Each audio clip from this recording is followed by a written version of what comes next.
Hello everyone, welcome to GATE academy. तो differential equation के solution को हम स्टार्ट कर चुके हैं। लेक्चर नंबर 4 में सॉल्यूशन स्टार्ट हो चुका है। Variable separable method, my favourite method ऐसा करके भी लिखा था। अब हर क्वेश्चन तो वेरिएबल सेपरेबल मेथड से सॉल्व नहीं हो सकता, तो उसके लिए जरूरी है कि आपकी वेरिएबल सेपरेटेड हो। ठीक है, तो उसी क्रम में, उसी ऑर्डर में भी नेक्स्ट हम बात करने वाले हैं। आज हमारा जो डिस्कस होने वाला है, again very important topic, solution की बात करने वाले, लेकिन लीनियर डिफरेंशियल इक्वेशन पे बात करने वाले, और इसका अपना एक स्टाइल है, एक फॉर्मेट है, और उस स्टाइल से हम डील करेंगे। और बहुत आईआईटी के क्वेश्चन जो होते हैं इस पे बेस्ड होते हैं। हमारे गेट के एग्जाम में, आईआईटी जेई के एग्जाम में, आईआईटी जेएम में, या इंडिया के डिफरेंट वैरायटी ऑफ एग्जाम में इस सब इस टॉपिक से या इस तरीके से क्वेश्चन फ्रेम होते हैं। ठीक है, तो फॉर्मेट बहुत इंपॉर्टेंट है। तो अगेन टफ नहीं है, लेकिन कभी कभी क्लिक नहीं करता है, कभी कभी क्लिक नहीं करता कि ये वाला फॉर्मेट इस तरीके से यूज होगा। तो देखते हुए अपन ध्यान से देखिएगा आप, है ना। और मैं एक्सपेक्ट कर रहा हूं कि आप लेक्चर नंबर 4 देखने के बाद लेक्चर नंबर 5 स्टार्ट कियो, मतलब वेरिएबल सेपरेबल मेथड आप देख चुके हो, उसके बाद आप इसको स्टार्ट कियो। ठीक है, चल, तो ये लेक्चर नंबर 5 हमारा, और solution of first order linear differential equation. Solution of first order linear differential equation. अब आपके पास जब मैं वेरिएबल सेपरेबल मेथड पढ़ा रहा था तब मैं बता रहा था कि वो फर्स्ट ऑर्डर तो था, ये तो कॉमन था, लेकिन वो लीनियर भी हो सकता था, नॉन लीनियर भी हो सकता था। अगर आपको याद होगा तो लीनियर भी हो सकता था, नॉन लीनियर भी हो सकता था। आज का हमारा फोकस सिर्फ first order linear differential equation में। फर्स्ट ऑर्डर किसमें? Linear differential equation. ठीक है, कभी कभी हम इसको फर्स्ट ऑर्डर फर्स्ट डिग्री भी बोल देते हैं, दिस द स्टाइल। अब ये आपके पास linear differential equation of first order है, और अगर किसी को बोलना है फर्स्ट ऑर्डर फर्स्ट डिग्री तो भी कोई इशू नहीं, क्योंकि लीनियर आप बोल दिए तो कोई प्रॉब्लम होगा नहीं। और ये लेबनीज लीनियर इक्वेशन है आपके पास। इस इक्वेशन को अगर हम ध्यान से बोले कि ये बड़ा ही फेमस आपके लिए जो टर्मोलॉजी होता है कि the standard form of linear equation of the first order commonly known as Leibniz. ये द लेबनीज लीनियर इक्वेशन। इसका मतलब ये जो फॉर्मेट का जो स्टाइल है, अच्छा ये इतना फेमस नहीं हो पाया, सब लोग first order linear differential equation बोलते हैं। तो लेबनीज आपके पास जो मैथमेटिशियन है वो अपना नाम दिया कि लेबनीज लीनियर इक्वेशन, इसको मैं फॉर्मेट दिया, मतलब मिस्टर लेबनीज इसको अपना फॉर्मेट दिए। क्या लिखा है आपके पास? D y by d x plus p y equal to q. जब आप लीनियर बोल दिए तो y का स्क्वायर नहीं हो सकता, y का क्यूब नहीं हो सकता, मतलब ट्रिग्नोमेट्रिकल के फॉर्म में y नहीं हो सकता, इनवर्स के फॉर्म में y नहीं हो सकता, y ही होगा।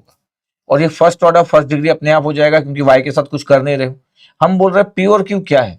पी और क्यू है वो फंक्शन ऑफ एक्स है या तो कांस्टेंट है। इसका मतलब है कि इस स्टाइल में जो d y by d x plus p y equal to q है, अगर आप फिर से मैं लिख भी देता आपको अलग से कि डीवाई बाई डी एक्स आपके पास जो फॉर्मेट दिख रहा है आपके पास कि डीवाई बाई डी एक्स है plus p y is equal to Q.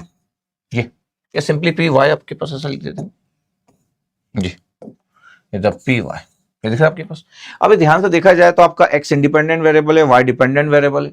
अगर मैं बोलूं कि क्या दिख रहा है आपके पास ये इक्वेशन, तो आपको जब हम बोल दे रहे कि ये फर्स्ट ऑर्डर है, जब हम बोल दे रहे कि फर्स्ट ऑर्डर, जब हम बोल दे रहे कि फर्स्ट डिग्री, तो इसमें भी कोई इशू नहीं होगा, फर्स्ट ऑर्डर फर्स्ट डिग्री।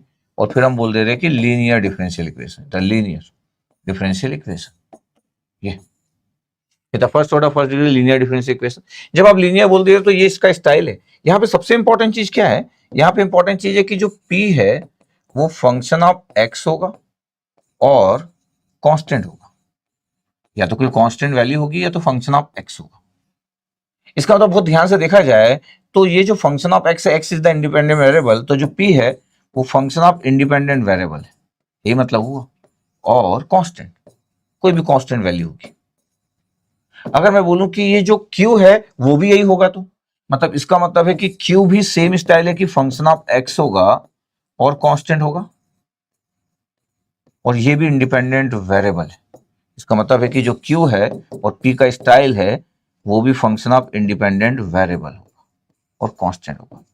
अच्छा, हम इंडिपेंडेंट वेरिएबल इसलिए बोल देते हैं कि दिख रहा है आपके पास इस इक्वेशन में, अगर मैं ध्यान से सीन करूं कि क्या है भाई, इसमें सीन करो आप, तो हम बोलेंगे कि dy बाई डी एक्स में y जो है वो डिपेंडेंट वेरिएबल है, यस, और x क्या है? इंडिपेंडेंट वेरिएबल है। ठीक है, तभी तो dy बाई डी एक्स लिखा हुआ है, यस सर। डेरिवेटिव देख के हमको पता है। तो हम जो बोल रहे हैं p और जो q है वो आपके पास जो होगा वो फंक्शन ऑफ x होगा या तो कांस्टेंट होगा, that mean the independent variable. ये इंडिपेंडेंट वेरिएबल इसी के फॉर्म में होगा p और q। इसको हम बोलते हैं, बहुत बार हम डिग्री ज्यादा बार बार हर जगह डिग्री को लिखता नहीं है, नहीं तो फर्स्ट ऑर्डर फर्स्ट डिग्री है, कोई बात ही नहीं है इसमें, डिग्री हमेशा एग्जिस्ट भी करेगा, नॉट डिफाइंड वाला केस भी नहीं आएगा, लीनियर है ना आपके पास।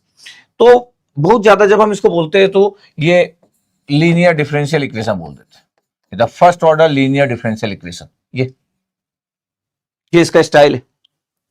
जब हम इसके सॉल्यूशन की बात करते हैं, जब इसके हम सॉल्यूशन की बात करते हैं कि इसका सॉल्यूशन क्या होगा, तो जो लेबनिज थे वो इसका जब सॉल्यूशन दिए कि भैया इसको अगर आपको सॉल्व करना है, इसको अगर आपको सॉल्व करना है तो आप डायरेक्टली इसके सॉल्यूशन की बात कर सकते हैं। इसमें एक इंपॉर्टेंट टर्म दी है, वो integrating factor IF, I dot F, या सिंपली IF लिख देते लोग, और वो होता है e की पावर और ये p और with respect to x independent variable the pdx। ये अब कोई सोचेगा कि सर इसमें आपको इंटीग्रेशन कांस्टेंट लिखने की जरूरत नहीं है, द e pdx, वो अपना ये फॉर्मूला दिए थे। ये आपके पास जो है IF equal to integrating factor,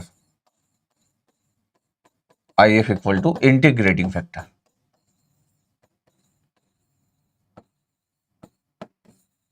integrating factor IF, ये तो ये IF ऐसे कैलकुलेट करते हैं। उसके बाद जब मेरे को सॉल्यूशन निकालना होता है तो सॉल्यूशन क्या लिखते हैं हम लोग, हम लिखते हैं y into integrating factor equal to q into integrating factor और dx plus integration constant c plus the style.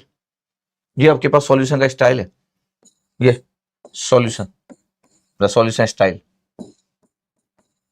और ये लेबनिज का स्टाइल था, जो लेबनिज थे आपके पास वो ये प्रोवाइड किए कि भैया ये स्टाइल में आना चाहिए, नहीं तो फर्स्ट ऑर्डर फर्स्ट डिग्री, बार बार फर्स्ट डिग्री बोलने रहो, तो first order linear differential equation. याद रखिए ना y का ना स्क्वायर हो सकता है, ना y का क्यूब, ना y साइन हो सकता है, ना y कॉस हो सकता है, ना tan हो सकता है, ना इनवर्स हो सकता है साइन कॉस के साथ। तो आपको क्लियर रहना चाहिए लीनियर डिफरेंशियल इक्वेशन, ये इंटीग्रेटिंग फैक्टर है और ये इसका सॉल्यूशन स्टाइल। अब सर क्वेश्चन तो ये हो गया कि ये dy बाई dx है, अगर इसमें dependent variable independent variable change कर दिया जाए तो y फंक्शन ऑफ x, बिल्कुल जैसे मैं बता रहा था कि इसमें डिपेंडेंट वेरिएबल इंडिपेंडेंट वेरिएबल क्या है। अगर मैं बोलूं कि जब आप बोलते हो कि sir dy by dx equation अगर कहीं पे लिखा है और ये py लिखा हुआ है और इक्वल टू q लिखा हुआ है, तो आपको तो दिख गया कि भैया y फंक्शन ऑफ x है, तो यहां तो आप बोल दे रहे कि y जो है वो डिपेंडेंट वेरिएबल है, x जो है वो इंडिपेंडेंट वेरिएबल है, और फिर p और q आपके पास इंडिपेंडेंट वेरिएबल का फंक्शन होगा या फिर कांस्टेंट होगा, यही हमारे पास स्टाइल है। बट अगर मैं आपको बोल दूं कि ये स्टाइल चेंज है और ये स्टाइल अगर ऐसा है तो dx बाई dy है, फिर पता है पी वाई नहीं होगा, ये पी एक्स होगा, is equal to q, this one. अब पता क्या होगा, इस बार में एक्स जो है वो डिपेंडेंट वेरिएबल है और जो वाई है वो इंडिपेंडेंट वेरिएबल है, तो फिर पी और क्यू क्या होगा सर, पी जो होगा वो फंक्शन ऑफ वाई होगा, फंक्शन ऑफ वाई और कांस्टेंट। और फंक्शन ऑफ वाई का मतलब क्या है, function of independent variable. Function of y मतलब क्या होता है, फंक्शन ऑफ इंडिपेंडेंट वेरिएबल, तो हम बोल ही चुके, इस बार इंडिपेंडेंट वेरिएबल वाई तो फंक्शन ऑफ वाई और कांस्टेंट।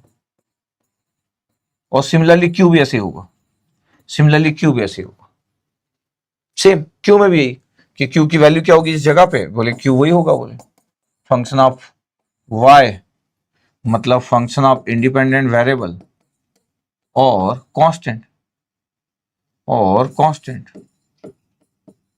एक ही बार में लिख दिया इस बार कांस्टेंट, ये क्यों, तो ये आपके पास दिख रहा है आपके पास। तो नॉर्मली आपके पास एक ये फॉर्म है, एक ये फॉर्म। जब हम इसमें सॉल्यूशन की बात करते हैं तो मैं कैसे लिखता हूं इस वाले सॉल्यूशन में, कि इस वाले का सॉल्यूशन का जब हम लिखते हैं तो यहाँ पे इंटीग्रेटिंग फैक्टर क्या होता है सर, यहाँ पे इंटीग्रेटिंग फैक्टर क्या होता है सर, इंटीग्रेटिंग फैक्टर यहाँ पे लिखते हैं सर ए की पावर ये पी, जो दिख रहा है पी, और इंडिपेंडेंट वेरिएबल के रिस्पेक्ट में इंटीग्रेशन पीडीएक्स। यहां पे अगर आपको लिखना है कि सर यहां पे फिर क्या होगा, इंटीग्रेटिंग फैक्टर यहां पे क्या होगा, अच्छा यहां पे इंटीग्रेटिंग फैक्टर क्या होगा, अच्छे से लिख देते हैं। इंटीग्रेटिंग फैक्टर कितना होगा, तो बोले इंटीग्रेटिंग फैक्टर होगा e raise power p, but independent variable y है तो पी डी वाई होगा। ये यहां सॉल्यूशन क्या होता था सर, यहां सॉल्यूशन होता था y इंटू इंटीग्रेटिंग फैक्टर, क्योंकि मेरे को तो सॉल्यूशन तो y निकालना, डिपेंडेंट जो वेरिएबल है, फिर हम इंटीग्रेशन में q लिखते थे और इंटीग्रेटिंग फैक्टर और integration with respect to independent variable that means x। यहां क्या होगा, अच्छा यहां पे अगर मेरे को सॉल्यूशन लिखना है तो यहां पे सॉल्यूशन क्या होगा, सॉल्यूशन होगा यहां पे x, क्योंकि डिपेंडेंट वेरिएबल x है, अब x निकालना होगा, x into integrating factor equal to q into integrating factor और dy भाई साहब क्योंकि ये इंडिपेंडेंट वेरिएबल y है और प्लस इंटीग्रेशन कांस्टेंट c। ये देखो आपके पास ये सॉल्यूशन, ये कुछ भी नहीं है। तो एक ये वाला फॉर्मेट है। दूसरा फॉर्मेट बोल दिया जाता है, जो मैं तो बता चुका दोनों फॉर्मेट। दूसरा फॉर्मेट आपको बोल दिया जाता है कि अगर ऐसा लिखा है तो ये आपके पास p और q जो function of y, the function of independent variable या कांस्टेंट इंटीग्रेटिंग फैक्टर, यही हम करने वाले। क्वेश्चन कभी कभी हो जाता है कि कैसे पता चलेगा dx बाय dy है कि dy बाय dx है। ये बड़े ध्यान से देखना पड़ेगा। थोड़ा सा स्मार्ट होना पड़ता है जब आप इस चैप्टर को पढ़ते हो, डिफरेंशियल इक्वेशन की स्टाइल को पढ़ते हो। क्या ऐसा पॉसिबल है सर कि इन दो के सिवा दूसरा स्टाइल भी हो सकता है? बिल्कुल, आपके पास दो के सिवा दूसरा स्टाइल भी हो सकता है। अगर मैं आपको लिख के दे दूं दूसरा स्टाइल कि सर क्या ऐसा पॉसिबल है? सर क्या पॉसिबल है कि अगर मैं बोल दूं, ऐसा लिख दूं मैं dx बाई dt लिख दूं, तो इंडिपेंडेंट वेरिएबल क्या हो गया आपके पास? dx by dt plus p x equal to q हो गया। ये देखो आपके ऐसा लिखा हुआ है, सही लिखा हुआ है? Yes sir. यहां पे बताओ क्या है सर? यहां पे ना सर x जो है वो है डिपेंडेंट वेरिएबल और जो t है वो है इंडिपेंडेंट वेरिएबल। बिल्कुल सही है।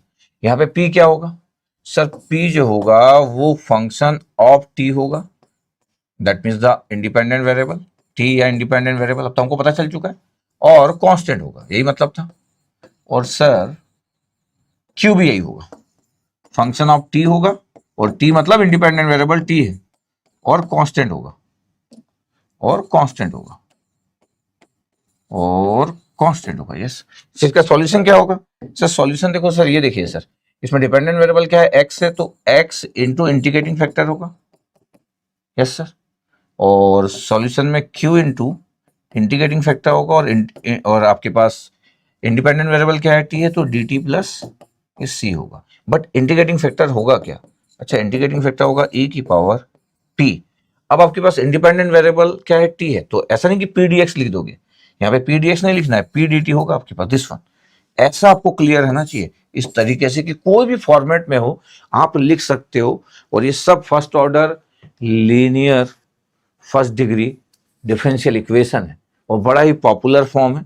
कॉम्पिटिटिव एग्जाम में बरसों से आ रहा है, बरसों तक आएगा, हमेशा आते रहेगा। ये आईआईटी के प्रोफेसर को पसंद है, क्योंकि अच्छा इसलिए भी इतना इंपॉर्टेंट हो जाता है कि जब दूसरी दुनिया चालू होती है, मैथ्स की दुनिया से जब आप बाहर निकलते हो, इलेक्ट्रॉनिक्स इलेक्ट्रिकल इंस्ट्रूमेंटेशन वाले स्टूडेंट की बात करें तो उनको एक नेटवर्क थ्योरी करके सब्जेक्ट होता है, जहां पे वो आरएल सर्किट या आरसी सर्किट की बात करते, ट्रांजिएंट की बात करते, वो सब first order linear homogeneous differential, अभी होमोजीनियस की बात नहीं करना, first order linear differential equation होता है। और बाकी लोग भी ऐसी बात करते हैं, चाहे सिविल मैकेनिकल केमिकल वाले अपने अपनी ब्रांचेस में बाकी लोग भी बात करते ही। तो first order linear differential equation की बात करना इज ऑलवेज गुड थिंग। ठीक है, अब आपके पास हो गया, ये तो पढ़ लिया, अब एप्लीकेशन की बारी आ गई, तो एग्जांपल से स्टार्ट कर रहे हैं। ये तो हुआ बेसिक सा कंसेप्ट। अब मैं बोल रहा हूं कि एग्जांपल मेरे को सॉल्व करना है और मेरे को अब थॉट लेना है कि सर अगर मेरे को सॉल्व करना है तो देखिए सर, अब ये आपके पास लिखा हुआ है। अब अगर मैं बोलूं कि मैं वेरिएबल सेपरेबल मेथड से इसको सॉल्व कर लूं, तो क्या वेरिएबल सेपरेबल मेथड पॉसिबल है? नहीं पॉसिबल है। y और x को आप एक जगह कर ही नहीं सकते हो, एक जगह y और x कर ही नहीं सकते, तो variable separable method is not possible. Variable separable method, अगर मैं पॉइंट्स की बात करूं तो क्या क्या पॉइंट्स हो गए कि sir variable separable method, VSM, variable separable method is not valid. ठीक है भैया, ऐसे करके धीरे धीरे अपने पॉइंट्स बनाते जाएंगे। सेकंड कि ऑर्डर कितना है? ऑर्डर 1 है, फर्स्ट ऑर्डर है, तो order is 1। Yes sir. Degree कितना है? डिग्री भी 1 है, डिग्री भी 1 है। फिर सर लीनियर डिफरेंशियल इक्वेशन है, बिल्कुल लीनियर डिफरेंशियल इक्वेशन। ये देखो, इतनी बातें आपको दिख रही है। But variable separable method is not valid because हम वेरिएबल को सेपरेट नहीं कर सकते। इसलिए नहीं कर सकते क्योंकि ये फॉर्मेट पॉसिबल नहीं है। कौन सा format? Pi x d x plus psi y d y equal to 0 अगर लिखना है तो डी वाई 0, ये नॉट वैलिड है, ये दिख नहीं रहा है, नॉट सीन, ये दिख नहीं रहा है आपको, नॉट सीन। इसलिए बड़े जल्दबाजी में नहीं रहना आपके पास कि अच्छा प्रॉब्लम क्या होती है डिफरेंशियल इक्वेशन में। जब कोई चीज पढ़ता है, कोई भी स्टूडेंट या कोई टीचर पढ़ाता है, तो वो जिसके बारे में बात करता है उससे रिलेटेड थॉट की बात होती है और लोग सॉल्व करना चालू कर देते हैं। फिर वो भूल जाते हैं कि थोड़ी देर पहले कौन सा मेथड पढ़े थे, फिर जब नेक्स्ट मेथड पढ़ेंगे तो फिर ये वाला भूल चुके होंगे। जब एग्जाम में होंगे तब तो फिर पूरी चीज एक साथ आएगी, तब मजेदार होता है। जब हम एक एक बात करते तब तो सिंपल ही दिखता है। अब देखना ध्यान से, dy by d x plus p y equal to x square है। अगर मैं फॉर्मेट की बात करूं कि ठीक है ये तो मेरे को पता चल गया, यस सर ये तो मेरे को क्लियर है एकदम, तो dy by d x plus y by x equal to x square है। अगर मैं बोल दूं कि देखो आपके पास इक्वेशंस तो बड़ा अच्छा दिख रहा है, dy by d x plus कितना है सर y बाई एक्स, दिख रहा है y by x, yes sir equal to x square. अगर मैं बोलूं क्या ये फॉर्मेट परफेक्ट दिख रहा है आपको, dy by d x plus p y is equal to q, बिल्कुल दिख रहा है सर। तो p की वैल्यू कितनी होगी सर, p इक्वल टू आ गया सर 1 बाई एक्स, तो फंक्शन ऑफ x है, बिल्कुल सही है सर, इससे अच्छी बात तो हो नहीं सकती। q क्या है सर, q है x square, function of x है, फंक्शन ऑफ x है सर। अच्छा मैं अगर इसको बोलूं कि देखो ये फंक्शन ऑफ x जो बोल रहा था मैं, अगर मैं इसको बोलूं कि ये फंक्शन ऑफ इंडिपेंडेंट वेरिएबल है, x इज इंडिपेंडेंट वेरिएबल, बिल्कुल सही है। ये फंक्शन ऑफ x है, दैट मींस इंडिपेंडेंट वेरिएबल, बिल्कुल सही बात है सर। कोई इशू नहीं, कोई इशू नहीं है सर। अभी तो पहला क्वेश्चन सॉल्व की सॉल्व एग्जांपल, तो इसलिए आराम से बात कर रहे हैं। इंटीग्रेटिंग फैक्टर क्या होगा, इंटीग्रेटिंग फैक्टर होगा सर e, और ये p और इंडिपेंडेंट वेरिएबल x है तो p dx। ये अब p की वैल्यू क्या है, p की वैल्यू है सर 1 बाई एक्स, तो 1 बाई एक्स और dx हो गया। अच्छा अब आपको ये पता होना चाहिए कि 1 बाई एक्स dx क्या होता है, तो ये होता है sir ln x।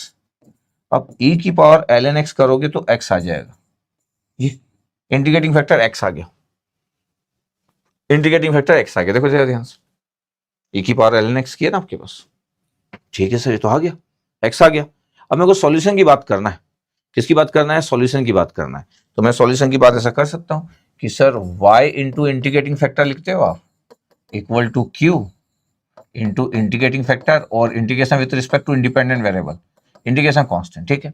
y into integrating factor कितना है x, और q की वैल्यू कितना है, q की वैल्यू है एक्स स्क्वायर इंटू एक्स है, ये dx प्लस सी हो गया, ये y x हो गया, ये x क्यूब है तो कितना आ गया, x की पावर 4 बाई 4 प्लस c है, x से डिवाइड कर दो तो x क्यूब बाई 4 आ रहा है प्लस c बाई x आ रहा है, और ये आपके पास एक जनरल सॉल्यूशन आ गया। General solution, general solution, y general solution without boundary condition, it's always general solution. अब यही गेट के पेपर में आएगा तो इसके बाद इनिशियल कंडीशन दिया रहेगा तो हम सी निकाल लेंगे, और जब सी निकाल लेंगे तो वो पर्टिकुलर सॉल्यूशन में कन्वर्ट हो जाएगा। जैसे मैं बाउंड्री कंडीशन पुट करता हूं वो पर्टिकुलर सॉल्यूशन बन जाता है, सी रिमूव हो जाता है, ये जनरल सॉल्यूशन आ गया। ये दिस द स्टाइल, हम आराम से एक एक करके लिख रहे हैं, बहुत प्यार से लिख रहे हैं कि यार आपको दिखते रहे, हमको आंसर फास्ट लाना नहीं, अभी तो मैं पढ़ा ही रहा हूं, स्टार्ट किए हो आप, दिस द फॉर्मेट। अच्छा अगर ये बहुत सिंपल फॉर्मेट, जैसे this example is very very simple, तो आप बहुत लकी हो कि आपको तुरंत दिख गया और सिंपल भी था, इंटीग्रेटिंग फैक्टर भी आप फाइंड आउट कर लिए।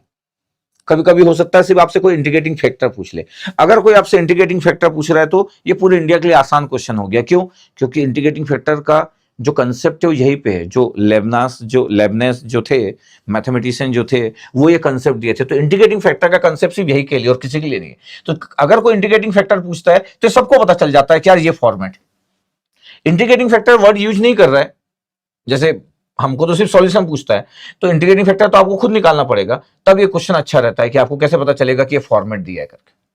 ठीक है सर, नेक्स्ट एग्जांपल, ये सॉल्यूशंस में कर दिए यहीं पे, अच्छा मैं यहीं पे सॉल्यूशन कर दिया था, तो ठीक है इतना आपको दिख गया, ठीक है तो सॉल्व हो गया आपके पास, ठीक सॉल्व, यस सर। अब आपके पास सॉल्व द डिफरेंशियल इक्वेशन है 2 minus x square divide by d x minus 2xy x square, यहाँ पे गिवन लिखा है तो मैं यहाँ से सॉल्यूशन स्टार्ट कर दूंगा, यही से कर दूंगा मैं सॉल्यूशन स्टार्ट, तो सॉल्यूशन मैं यही से स्टार्ट कर दूंगा, अगले पेज में गिवन लिखा है बट ठीक है। अब divide by d x again variable separable method is not valid, variable separable method possible है क्या, नहीं है सर। अगर आप ध्यान से देखोगे तो ये 2 अपॉन एक्स स्क्वायर डीएक्स को इधर ले जाओगे, क्योंकि एक्स और वाई दोनों इन्वॉल्व है इसमें देखो एक्स और वाई दोनों इन्वॉल्व है, तो आपको देखिएगा variable separable method is not applicable, x और वाई अलग अलग होना चाहिए आपके पास, और देख रहे हो आपके पास 2 माइनस एक्स स्क्वायर से डिवाइड करोगे तो यहाँ जाएगा, फिर ये 2 माइनस एक्स स्क्वायर यहाँ जाएगा, तो एक्स और वाई अलग अलग नहीं हो सकते, चाहे कुछ भी कर लो, तो variable separable method is not possible, तो variable separable method is not valid, नहीं है पॉसिबल, इज नॉट वैलिड। अच्छा दूसरा सर फर्स्ट ऑर्डर है, dy बाई dx है, द फर्स्ट ऑर्डर। अच्छा डिग्री की ज्यादा लोग बात नहीं करते, नहीं तो ये फर्स्ट डिग्री भी है, ये फर्स्ट डिग्री भी है, कोई इशू भी नहीं है फर्स्ट डिग्री बोलने में। और सबसे इंपॉर्टेंट जो सब लोग बात करना चाहते हैं द लीनियर। y का पावर देखो आपके पास a1 है, simple, the linear differential equation. Sir x तो स्क्वायर है, नहीं नहीं नहीं, dependent variable is the y।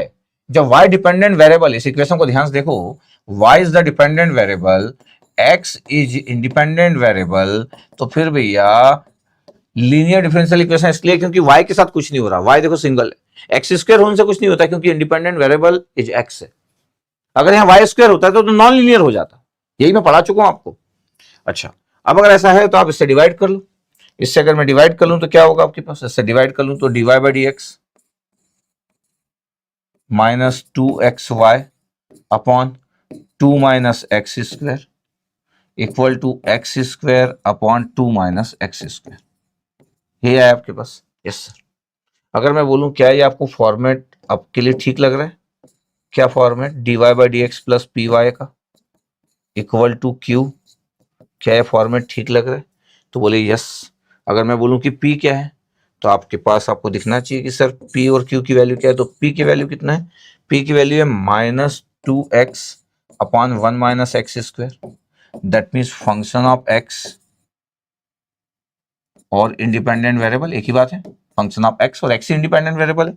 q की वैल्यू कितना है, q की वैल्यू है x square upon 2 minus x square, ये भी फंक्शन ऑफ x है, that means the independent variable.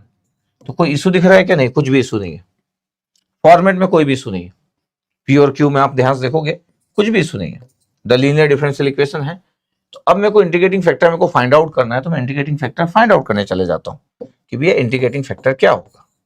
तो बोले e की पावर p और इंडिपेंडेंट वेरिएबल के रिस्पेक्ट में integration, x is the independent variable, तो e की पावर इंटीग्रेशन p की वैल्यू कितना है sir, minus 2x upon 1 minus x square और dx है। अब इसको सॉल्व करना है। अब एक गुड कंसेप्ट तो ये बोलता है कि आपको बेसिक मैथ्स तो आता है, बेसिक मैथ्स तो आपको आता ही होगा, आता नहीं होगा तो मैं तो बताता ही हूं आपको। 1 माइनस एक्स स्क्वायर ऊपर 2x है, तो 1 माइनस एक्स स्क्वायर को मैं t पुट कर लेता हूं, ये t पुट कर लिए, put 1 minus x square equal to t, तो कितना आ गया, minus 2x dx equal to dt आ गया। देखो जरा ध्यान से, ऐसा करने से क्या हुआ कि इंटीग्रेटिंग फैक्टर की वैल्यू कितना आ गया, a की पावर माइनस 2x dx की वैल्यू dt आ गया, ये dt आ गया, और 1 माइनस एक्स स्क्वायर की वैल्यू t था तो dt बाई टी आ गया। तो इंटीग्रेटिंग फैक्टर की वैल्यू कितना आ रहा है, a की पावर dt बाई टी कितना हो गया, ln t हो गया। वैसे तो ln mod t भी लिख सकता हूँ, बट ठीक है, e की पावर ln t मतलब क्या हो गया, t आंसर आ गया, और t की वैल्यू कितना था, 1 माइनस एक्स स्क्वायर। इसका मतलब integrating factor is 1 minus x square आ गया, ये आ गया। अब सॉल्यूशन क्या होता है, सॉल्यूशन होता है आपके पास dependent variable y into integrating factor equal to q into integrating factor, और ये with respect to independent variable plus constant. तो y इंटू कितना आ गया भैया आपके पास, 1 माइनस एक्स स्क्वायर आ गया। अच्छा q की वैल्यू कितना था, q की वैल्यू था sir x square upon 2 minus x square, x square upon 2 minus x square, यही था आपके पास, 1 माइनस एक्स स्क्वायर था। अच्छा 2 माइनस एक्स, अच्छा 2 माइनस एक्स स्क्वायर था, मैं 1 माइनस एक्स स्क्वायर क्यों लिख दिया, 2 माइनस एक्स स्क्वायर था ना, ये तो यहाँ पे एक जगह पे मिस्टेक कर ली अपन, कोई बात नहीं है, ये था 2 माइनस एक्स स्क्वायर, दोनों में था 2 माइनस एक्स स्क्वायर, तो इंटीग्रेटिंग फैक्टर में मिस्टेक किया क्या अपन, yes sir 2 minus x square था, सर 2 माइनस एक्स स्क्वायर था, बाकी यहाँ सही था, 2 माइनस एक्स स्क्वायर था, तो 2 माइनस एक्स स्क्वायर था, 2 था ये। फिर सॉल्यूशन में भी यस सर ये 2 माइनस एक्स स्क्वायर था, ये भी 2 माइनस एक्स स्क्वायर था, तो 2 माइनस एक्स स्क्वायर था, और डी एक्स प्लस सी, ठीक है अब सही है, वो एक जगह पे 2 माइनस, ये कैंसिल आउट हो गया। अब अगर मैं बोलूं कि सॉल्यूशन क्या है, तो y into integrating factor 2 minus x square equal to, पता है कैंसिल आउट हो गया, एक्स स्क्वायर का इंटीग्रेशन क्या हो गया, एक्स क्यूब बाई 3 आ गया प्लस सी, ये। तो अगर मैं बोलूं कि y इक्वल टू क्या है, वैसे ये तो सॉल्यूशन है, तो x cube by 3 2 minus x square, ये plus c upon 2 minus x square, ये दिस वन। इतना आपके पास क्लियर होना चाहिए। ये सॉल्यूशन आ गया। हाँ, आपको एक और चीज ध्यान रखना है कि अगर मैं यहाँ पे ध्यान से देखूं कि x की वैल्यू प्लस माइनस √2 नहीं हो सकता। x की वैल्यू प्लस माइनस √2 पुट करोगे तो 0 आ जाएगा और 1/0 इन्फाइनाइट आ जाएगा और y की वैल्यू इन्फाइनाइट हो जाएगी, तो पॉसिबल नहीं है। इसका मतलब ये है कि x आपके पास एनी वैल्यू हो, x की जो वैल्यू आपके पास हो कितना है, x equal two plus minus √2 नहीं हो सकता, ये नॉट पॉसिबल। ये वैल्यू इसमें इंक्लूड नहीं होगी। तो for all values of x के लिए सॉल्यूशंस तो होगा, बट x की प्लस माइनस √2 के लिए नहीं होगा, क्योंकि x स्क्वायर करोगे तो 2 आ जाएगा और 2 माइनस 2 0 आ जाएगा 1/। तो ये आपके पास सॉल्यूशन नहीं है। तो this solution is valid for all values of x excluding plus minus √2। Plus minus √2 के लिए नहीं पॉसिबल, प्लस माइनस √2 के लिए सॉल्यूशन पॉसिबल नहीं है। इतना दिख रहा है आपको? यस सर, ये क्लियर होना चाहिए। तो ये कुछ कुछ चीजें काम की चीजें रहती है, कभी कभी बड़ा ध्यान से देखना चाहिए कि क्या लिखा हुआ, किस तरीके का स्टाइल है, तो इसके लिए वैलिड नहीं था। तो जनरल सॉल्यूशन, क्योंकि इंडिकेशन कांस्टेंट है। ठीक है, अब आपके पास ये सॉल्व द डिफरेंशियल इक्वेशन, अगले पेज में गिवन लिखा होगा, लेकिन मैं यही से स्टार्ट करूंगा। अगर मैं यही से स्टार्ट कर रहा हूं तो आप अगर ध्यान से देख रहे हो कि sir dy/dx equal to y है, आपको अगर ध्यान से अगर आप देखना चालू किए तो सर ये तो y³ है। तो अगर मेरे पास फॉर्मेट dy/dx का है और अगर y डिपेंडेंट वेरिएबल है, y डिपेंडेंट वेरिएबल है और x अगर इंडिपेंडेंट वेरिएबल है, ये तो नॉन लीनियर डिफरेंशियल इक्वेशन हो गया, क्योंकि डिपेंडेंट वेरिएबल y और y का क्यूब है, तो ये तो नॉन लीनियर डिफरेंशियल इक्वेशन हो गया। और अगर ये नॉन लीनियर डिफरेंशियल इक्वेशन हो गया, इसका मतलब क्या है पता है कि ये कभी भी dy/dx plus py equal to q ये पॉसिबल ही नहीं है, नॉट पॉसिबल, नॉट वैलिड या नॉट पॉसिबल।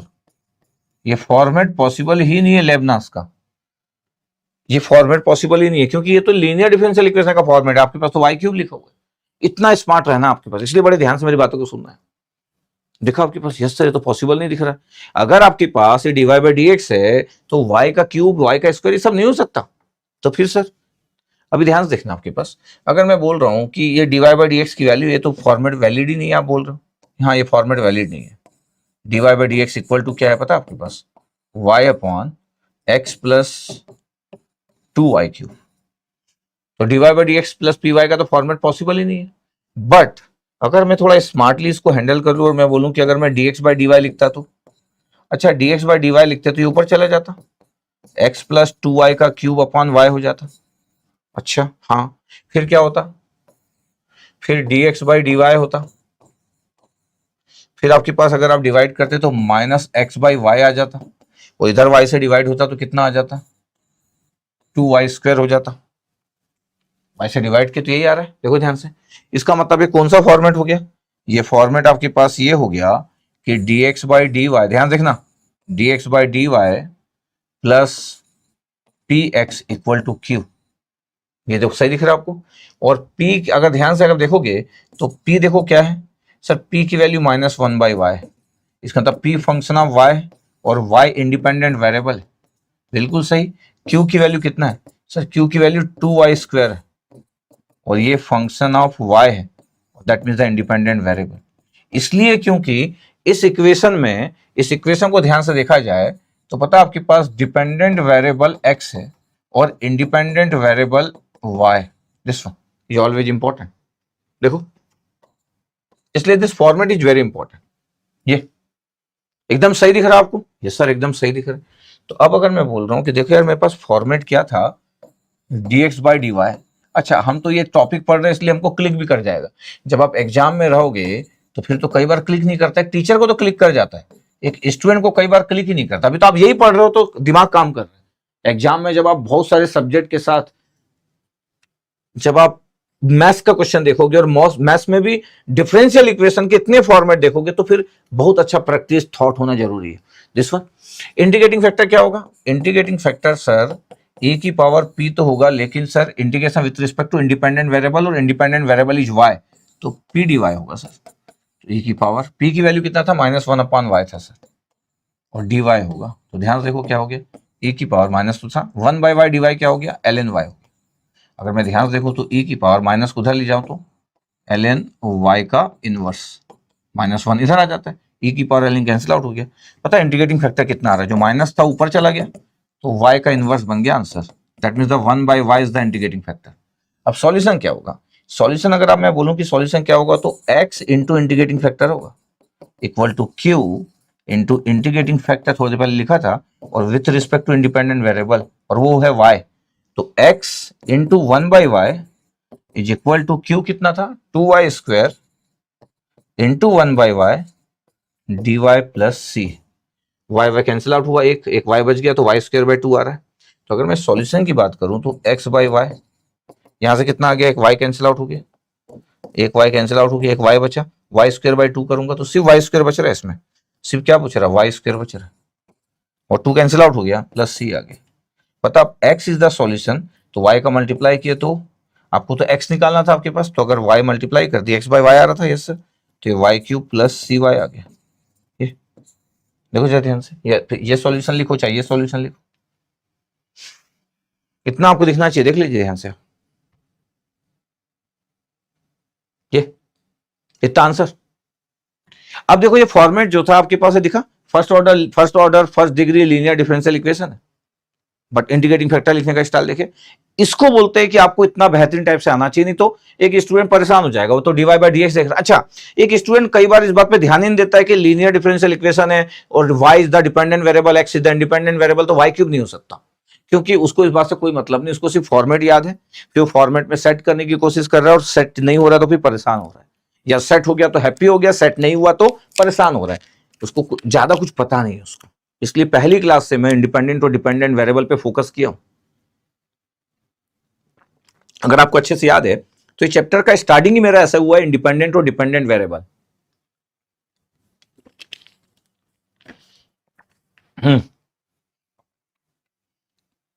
अब आपके पास ये है, यही से स्टार्ट करूंगा मैं।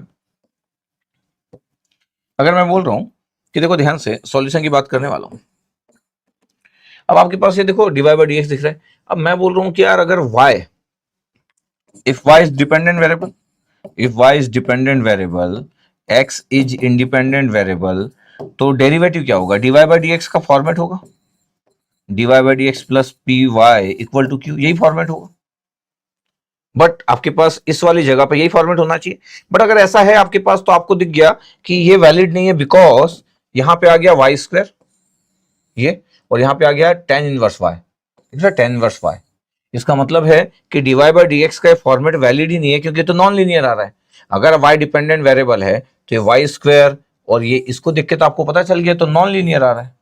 अगर नॉन लीनियर हो गया तो अगर सच में dy बाई डी एक्स का फॉर्मेट आप लिख रहे हो कि dy बाई डी एक्स का फॉर्मेट लिख रहे हो, लिख सकते हो आप, लेकिन ये इस फॉर्मेट में कभी नहीं आएगा, ये इस फॉर्मेट में लीनियर डिफरेंशियल इक्वेशन बनाता है, और आप जैसे ही y डिपेंडेंट वेरिएबल कर रहे हो और इस फॉर्मेट में dy बाई डी एक्स देख रहे हो तो फिर मैं बनाने की जरूरत भी नहीं, मेरे को दिख गया कि ये एक नॉन लीनियर इक्वेशन है। इसका मतलब है कि ये जो फॉर्मेट है इज नॉट वैलिड, ये फॉर्मेट वैलिड नहीं है, इसलिए जबरदस्ती आप कुछ ना कुछ कर रहे हो, ऐसा नहीं होना चाहिए।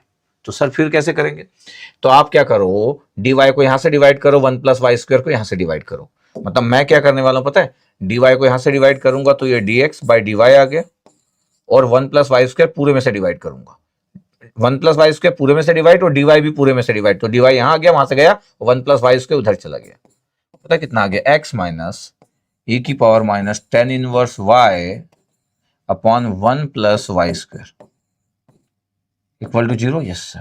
अब ध्यान देखना, अब आपके पास पता है dx बाई dy, अब डिपेंडेंट वेरिएबल x है और x upon 1 plus y square e की पावर माइनस, सॉरी ये माइनस क्यों लिखे, प्लस ही था ये, e की पावर टेन इनवर्स प्लस ही है, tan inverse y upon 1 plus y square.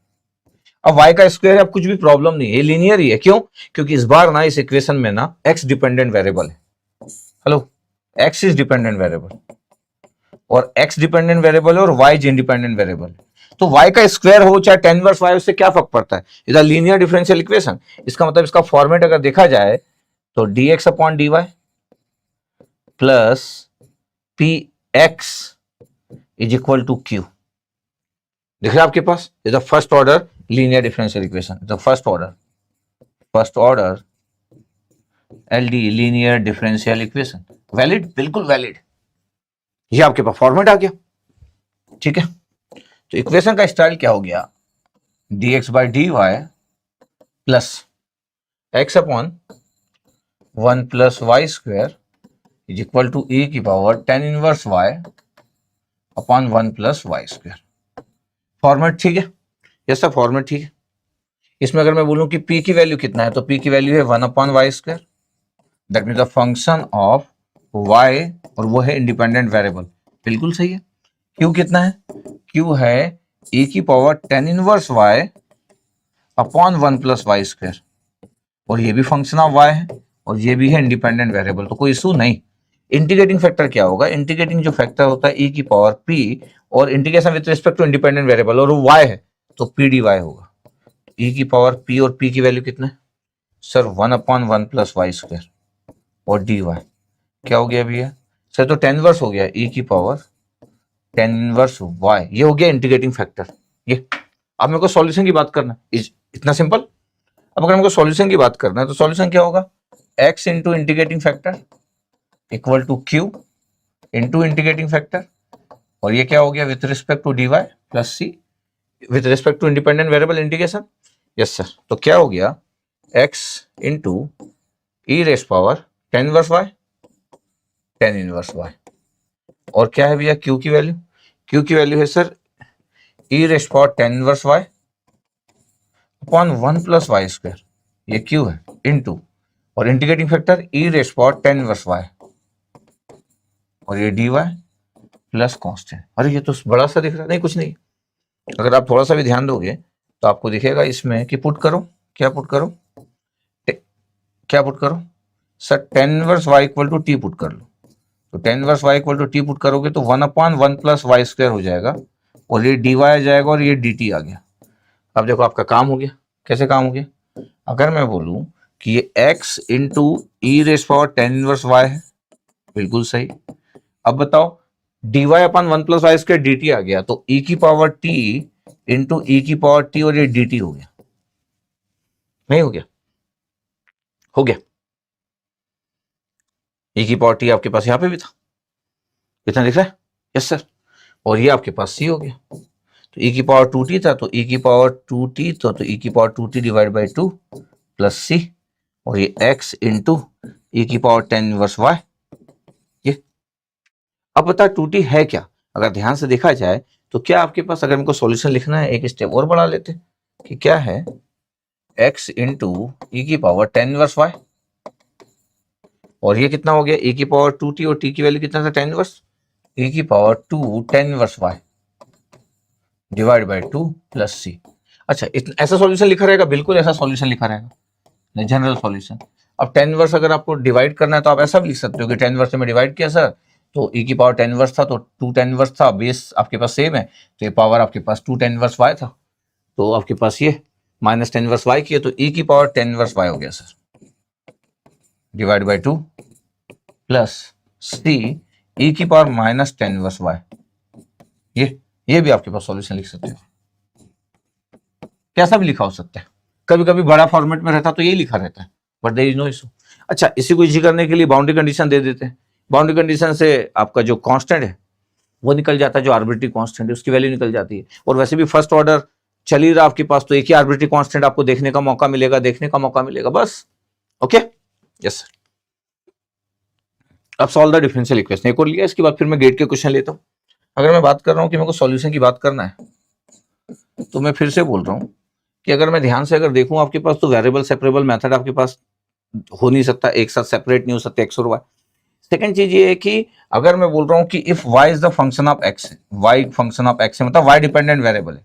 जब आप y को डिपेंडेंट वेरिएबल बोलते हो और x को इंडिपेंडेंट वेरिएबल बोलते हो, इसका मतलब पता है फॉर्मेट क्या होगा, dy by d x plus p y equal to q. ये फॉर्मेट होता है लेबनास का, ये आपके पास फॉर्मेट होता है।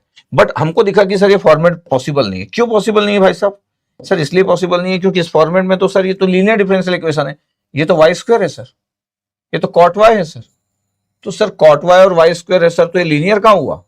बिल्कुल सही, ये तो नॉन लीनियर हो गया सर। अगर मैं dy बाई डी एक्स का स्टाइल फॉलो कर रहा हूं तो नॉन लीनियर हो गया इस स्टाइल के अकॉर्डिंग। इस स्टाइल के अकॉर्डिंग तो नॉन लीनियर हो गया, but this equation is only valid for the linear differential equation, तो ये फॉर्मेट वैलिड नहीं है, तो नॉट वैलिड हो गया, this format is not valid, not valid है। तो बिना सोचे समझे कुछ भी नहीं करना है कि सर dy बाई dx पहले कर लेता हूं, क्या कर लोगे dy बाई dx करके, कुछ नहीं कर सकते। आपको देखना है कि लीनियर डिफरेंशियल इक्वेशन होना चाहिए, एकदम सिंपल y होना चाहिए, यहाँ पे सिंपल y, सिंगल y ना e की पावर में जाना चाहिए, ना y ट्रिग्नोमेट्रिकल फॉर्म में होना चाहिए, ना इनवर्स ट्रिग्नोमेट्रिकल फॉर्म में होना चाहिए, ना स्क्वायर और क्यूबिक टर्म्स होना चाहिए, द लीनियर डिफरेंशियल इक्वेशन।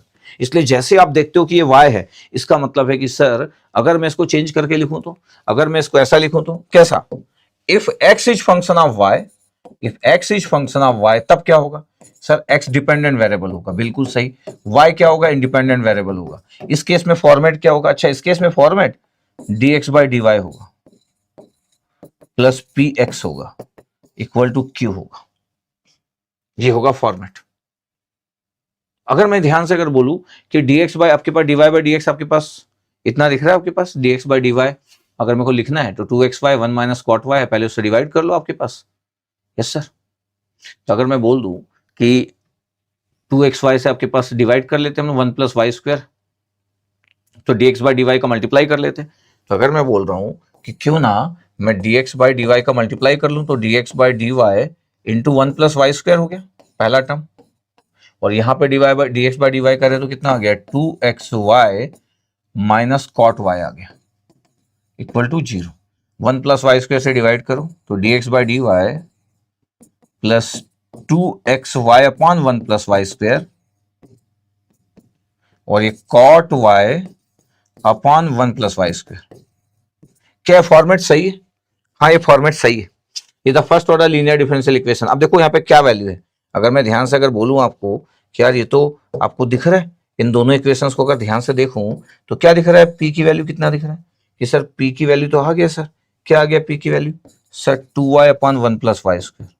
अच्छा हाँ, p की वैल्यू इतना आ रहा है, और q की वैल्यू सर q की वैल्यू आ रहा है cot y upon 1 plus y square.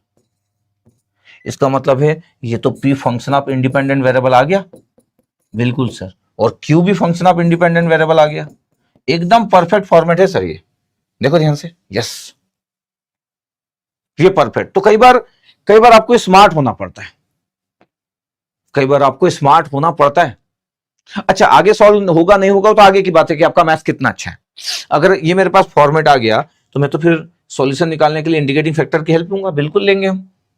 तो क्या होगा इंटीग्रेटिंग फैक्टर, इंटीग्रेटिंग फैक्टर होगा e की पावर ये p और integration with respect to independent variable dy।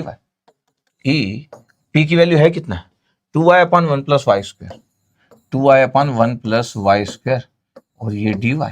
ध्यान से देखो इसमें क्या पुट कर सकते हैं अपन सॉल्व करने के लिए, पुट क्या 1 plus y square equal to T, तो 2y dy equal to dt, तो 2y dy की जगह dt आ गया, तो इंटीग्रेटिंग फैक्टर आ रहा है e की पावर ये dt हो गया और डिवाइड बाई t हो गया। अब ऐसा अगर है आपके पास तो इंटीग्रेटिंग फैक्टर की वैल्यू आ गई e की पावर ln mod t या सिंपली t यार, मतलब आंसर कितना आ गया, e की पावर ln था तो t आ गया, t की वैल्यू कितना है 1 plus y square, integrating factor आ रहा है 1 plus y square, this the integrating factor. अब सॉल्यूशन की बात कर लेता हूं कि सॉल्यूशन क्या होगा।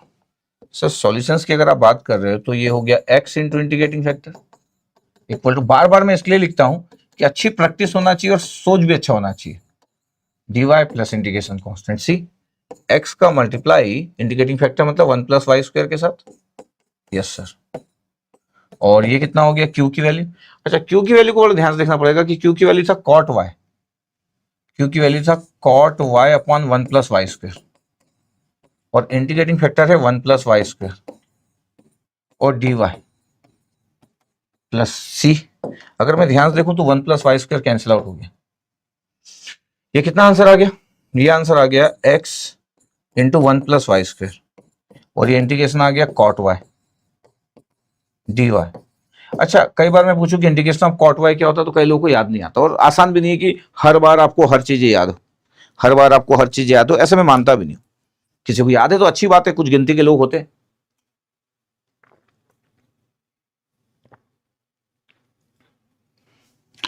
अगर मैं किसी को बोल दूं कि यार ये रिजल्ट पता क्या है, x into one plus y square. अब मैं बोल दूं कि integration cot y l n sine x plus c, ये एल एन साइन एक्स है।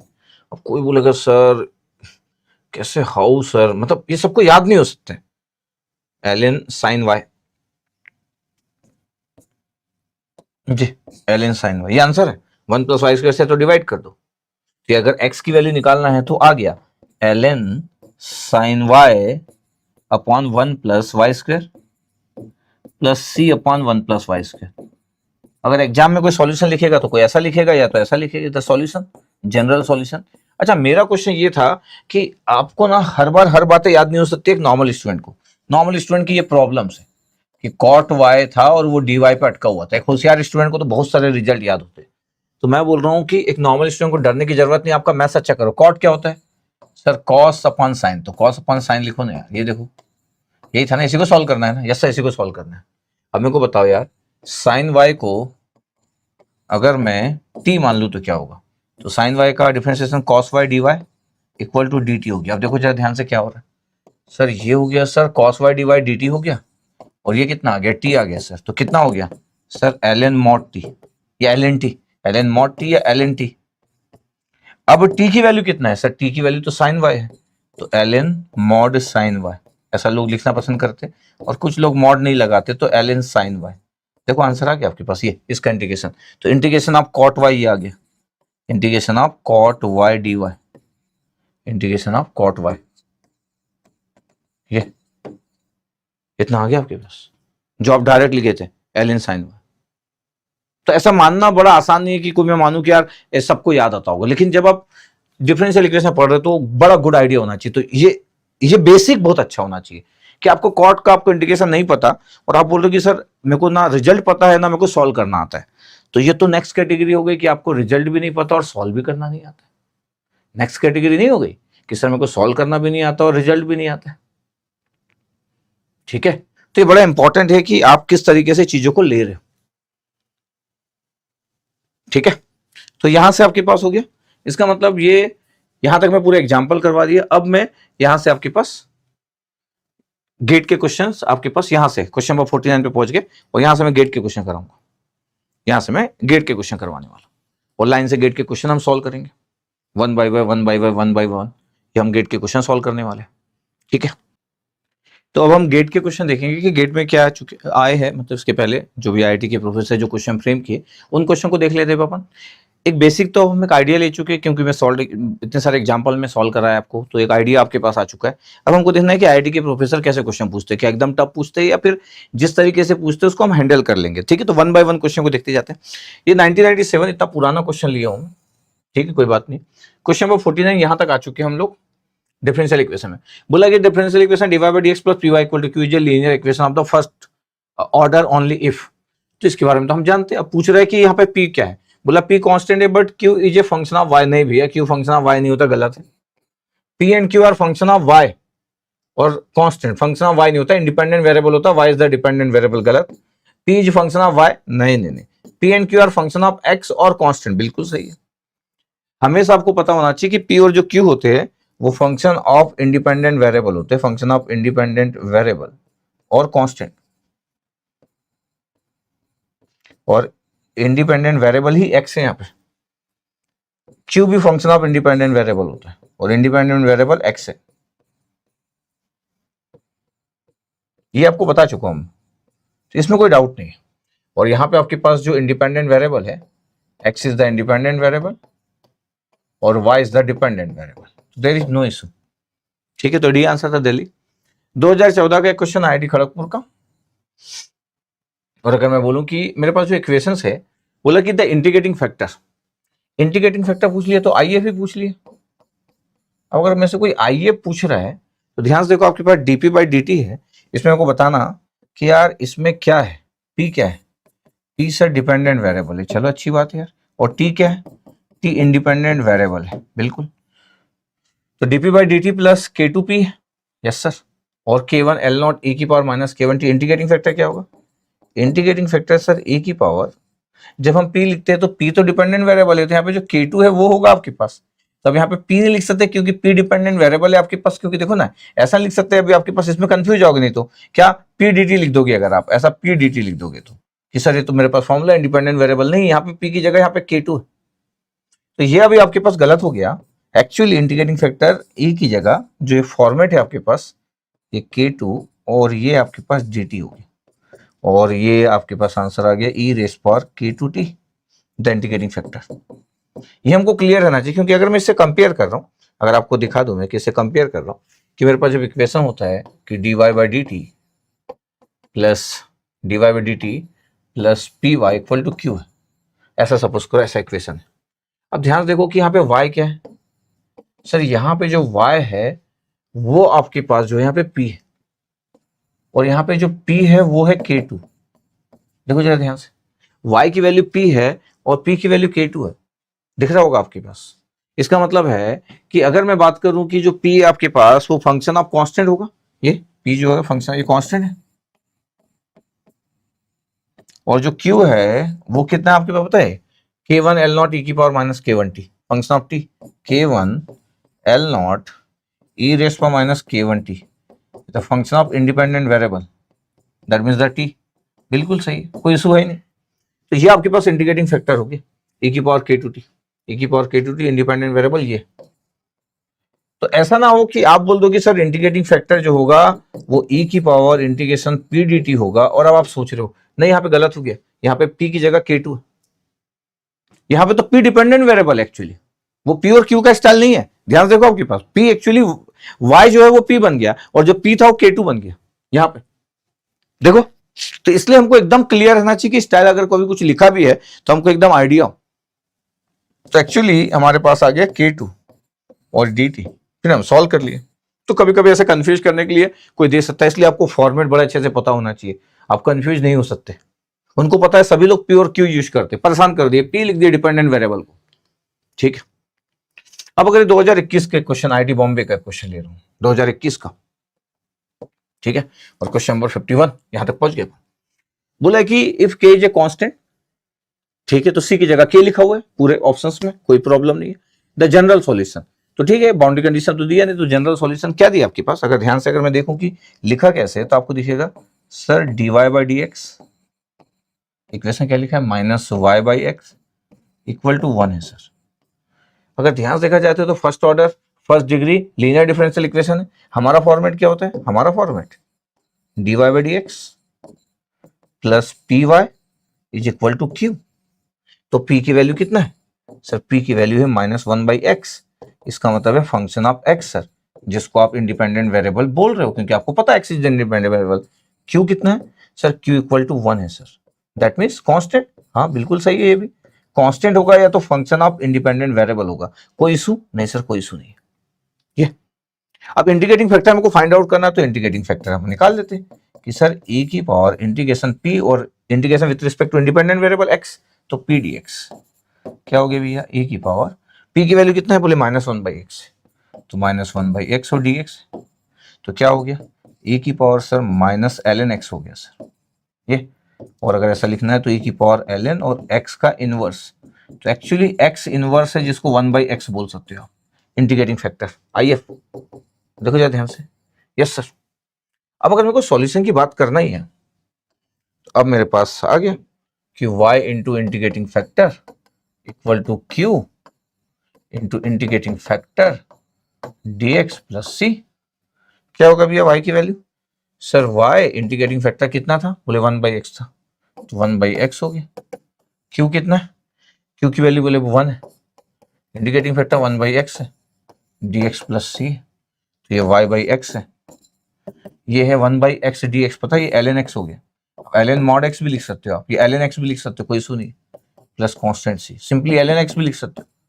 मैं बोला अभी 10 में से 8 लोग तो मॉड लगाते भी नहीं, आईआईटी के प्रोफेसर 2 लोग लगाते हैं, तो अपने को कोई इशू नहीं है। बताओ ln x है तो y की, अच्छा c की जगह k लिख दो, क्योंकि क्वेश्चन में गिवन था, क्वेश्चन में गिवन था k, तो मैं k लिख दे रहा हूँ, कोई इशू नहीं है। k गिवन था तो k लिख देते हैं, क्वेश्चन में गिवन था k। अच्छा जब मेरे पास पूरा ln है तो मैं चाहूं तो क्या कर सकता हूं, चाहूं तो मैं k को ये k को ln k भी लिख सकता हूं, यस सर।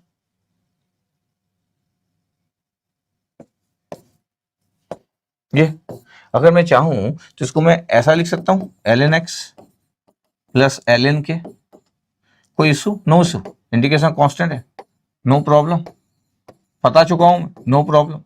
तो एक्चुअली ये y बाय एक्स की वैल्यू कितना आ गया सर, ln kx आ गया सर, ln kx आ गया।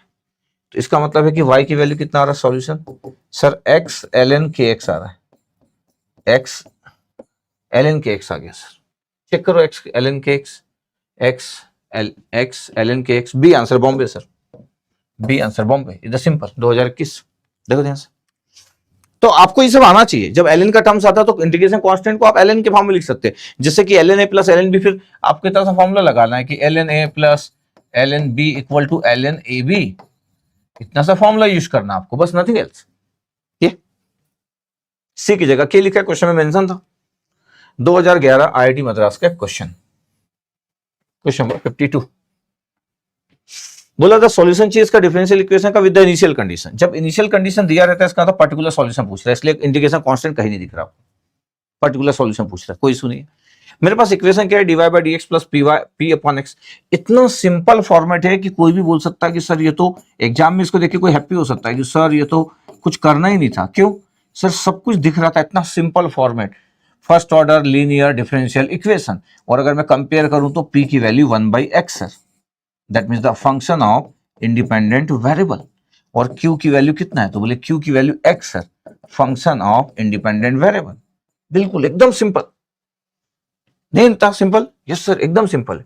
और अगर मैं बोलूं कि यार इंटीग्रेटिंग फैक्टर कितना होगा, तो इंटीग्रेटिंग फैक्टर सर e की पावर p और dx सर, बट p की वैल्यू है कितना, बोले 1/x है सर।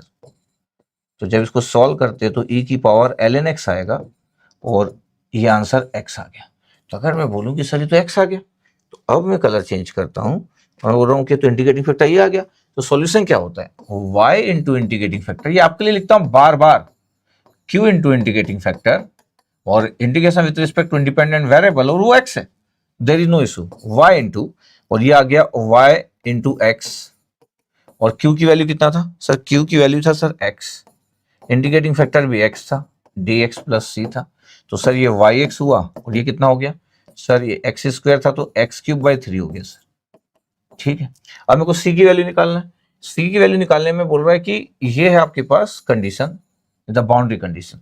जब मैं बाउंड्री कंडीशन किसी में पुट करता हूं, ये boundary condition, initial value, the boundary condition, तो वो जो सॉल्यूशंस होता है, ये भी आपके पास जो सॉल्यूशन है जनरल सॉल्यूशन है, द जनरल सॉल्यूशन।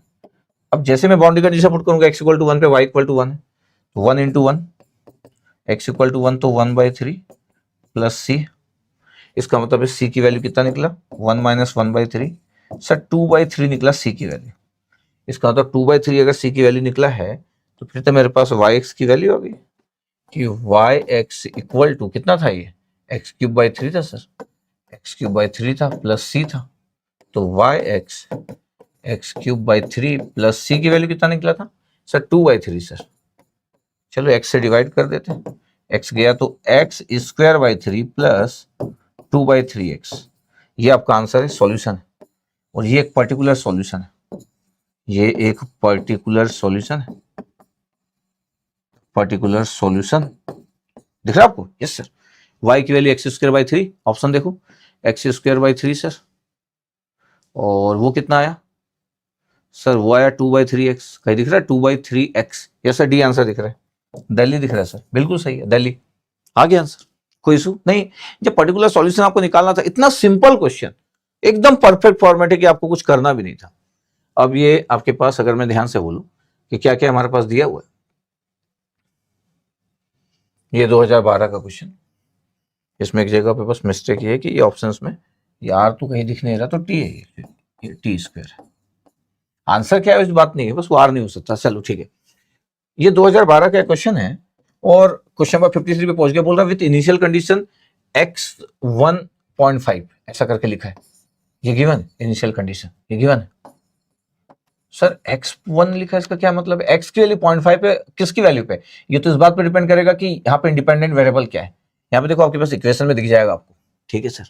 अगर मैं ध्यान से देखूं कि इक्वेशन देखो कैसे, t dx by dt plus x है। अगर मैं बोलूं कि सर इसको अगर मैं dx बाई dt टी से डिवाइड कर दूं तो क्या होगा सर x बाई टी होगा और t से डिवाइड करेंगे तो 1 आ जाएगा।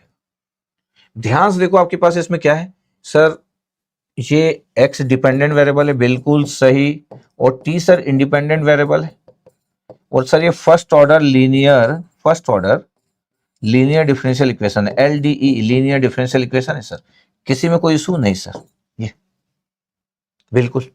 इसका मतलब है कि इसके अगर मैं सॉल्यूशन की बात करूं तो इंटीग्रेटिंग फैक्टर की बात करूं तो क्या होगा, अच्छा इंटीग्रेटिंग फैक्टर अगर मेरे को इसका फॉर्मेट लिखना है, फॉर्मेट लिखूं पहले, मैं फॉर्मेट लिख लेते पहले कि dx by d t plus p x equal to q.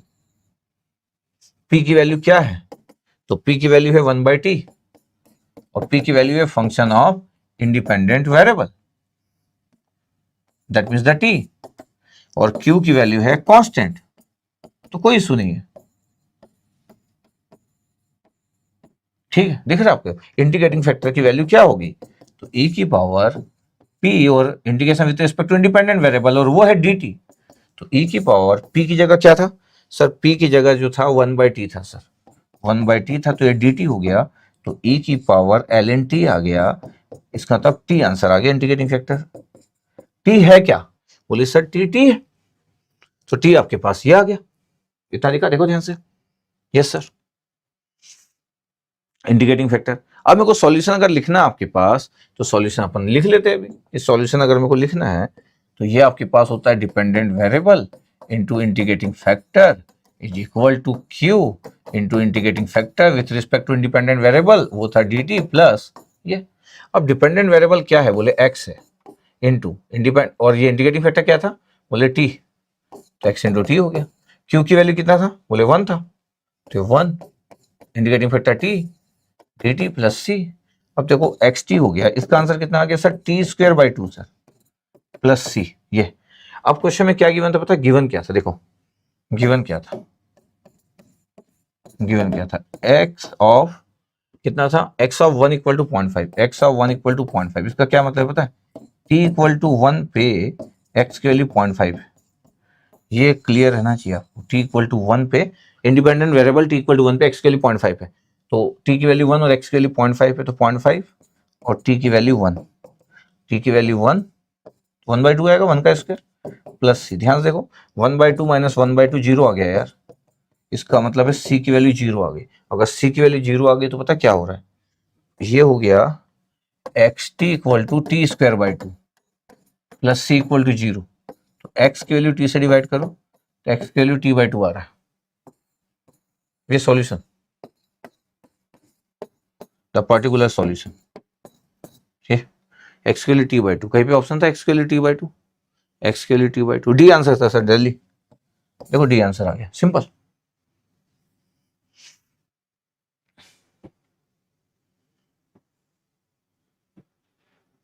दिख रहा आपको, यस सर। हाँ कभी कभी लोग थोड़े स्मार्ट होते हैं तो वो सोचते हैं कि सर ये तो दिया ही था एक्स इक्वल टू 1 पे 0.5 पे, तो टी की वैल्यू 1 पे 0.5 आना चाहिए एक्स के लिए, तो टी इक्वल टू 1 पे देखो एक्स के लिए 0.5 आ रहा, सब ऑप्शन में आ रहा है, ये तो 0.5 था ही, ये देखो 1 का स्क्वायर बाई 2, तो चारों ऑप्शन सेटिस्फाइड कर रहे हैं अभी। अगर मैं बोलूँ कि टी इक्वल टू 1 पे एक्स के लिए 0.5 आना चाहिए, चार ऑप्शन आ रहे हैं, तो इतना तो वो लोग भी स्मार्ट होते, बट फिर भी केयरफुल रहना आपको, जो इनिशियल कंडीशन दी वो चेक भी कर सकते हो आप, ठीक है सर। अब मैं 2020 के क्वेश्चन पे आ रहा हूँ, 2020 क्वेश्चन नंबर 54 तक पहुंच गया अपन story. Consider the initial value problem below the value of y at x equal to ln2, बोल रहा है y की वैल्यू बता दो भाई, x इक्वल टू ln2 पे y की वैल्यू चाहिए, x की वैल्यू ln2 दिया, log नेचुरल 2 दिया, और इनिशियल वैल्यू गिवन था y0 इक्वल टू 1 और round up to 3 decimal places, numerical answer type है, y0 गिवन है, dy बाय dx की वैल्यू आपके पास गिवन है, इतना दिख रहा है आपके पास। अगर मैं ध्यान देखूं इधर यहाँ से गिवन लिखा हुआ है, बट यही से स्टार्ट कर सकते हैं कि अगर मैं सॉल्यूशन की बात अगर करना स्टार्ट करूं तो मैं यहाँ से स्टार्ट कर सकता हूँ, स्पेस अच्छा खासा है। अगर मैं बोलूं कि देखो ये इक्वेशंस क्या दिख रही है, dy बाई dx दिख रहा है, यस सर, पी वाई लिखूं तो प्लस वाई लिखूं, yes sir, equal to 2x लिखूं, ये तो परफेक्ट फॉर्म है।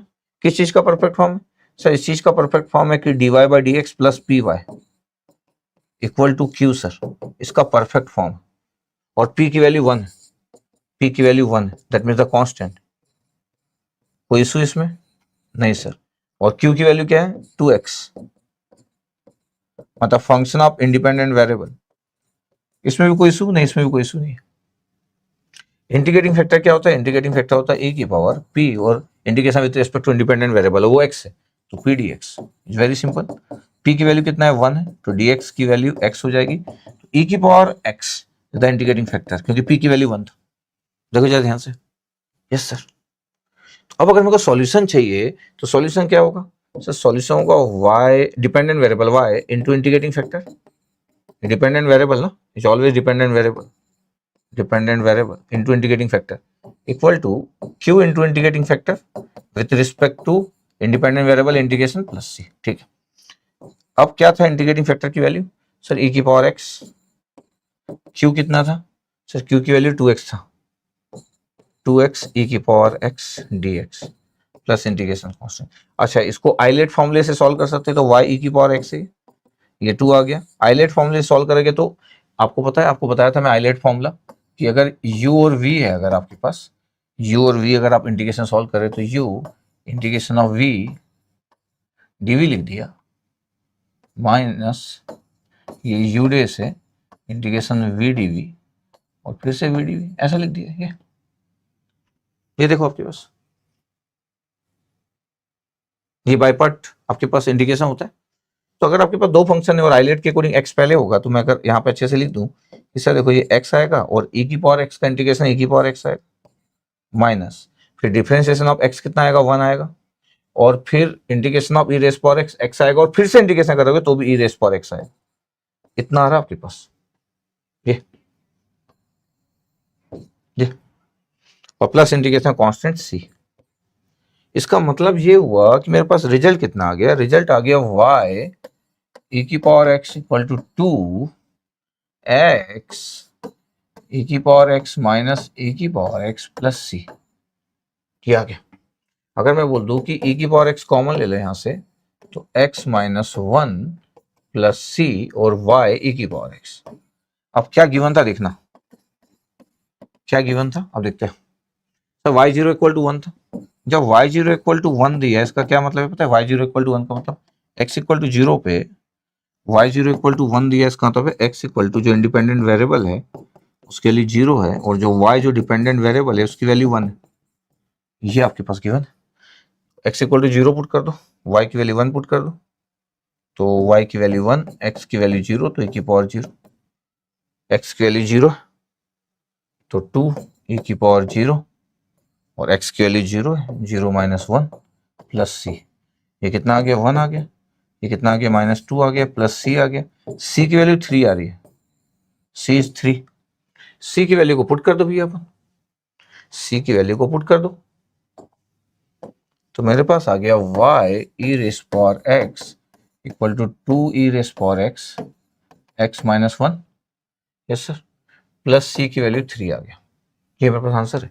अगर मैं बोलूं कि y की वैल्यू कितना है, तो 2 x minus 1 plus 3 e raise power minus x। ये इसका सॉल्यूशन आ गया, this a particular solution, the particular solution. But मेरे से पूछा क्या गया है? क्या ये पूछा गया? नहीं, मैं से पूछा गया है कि आप ln2 पे y की वैल्यू बताओ, ln2 पे y की वैल्यू। अब x इक्वल टू ln2 पे अगर मेरे को y की वैल्यू चाहिए, तो y इक्वल टू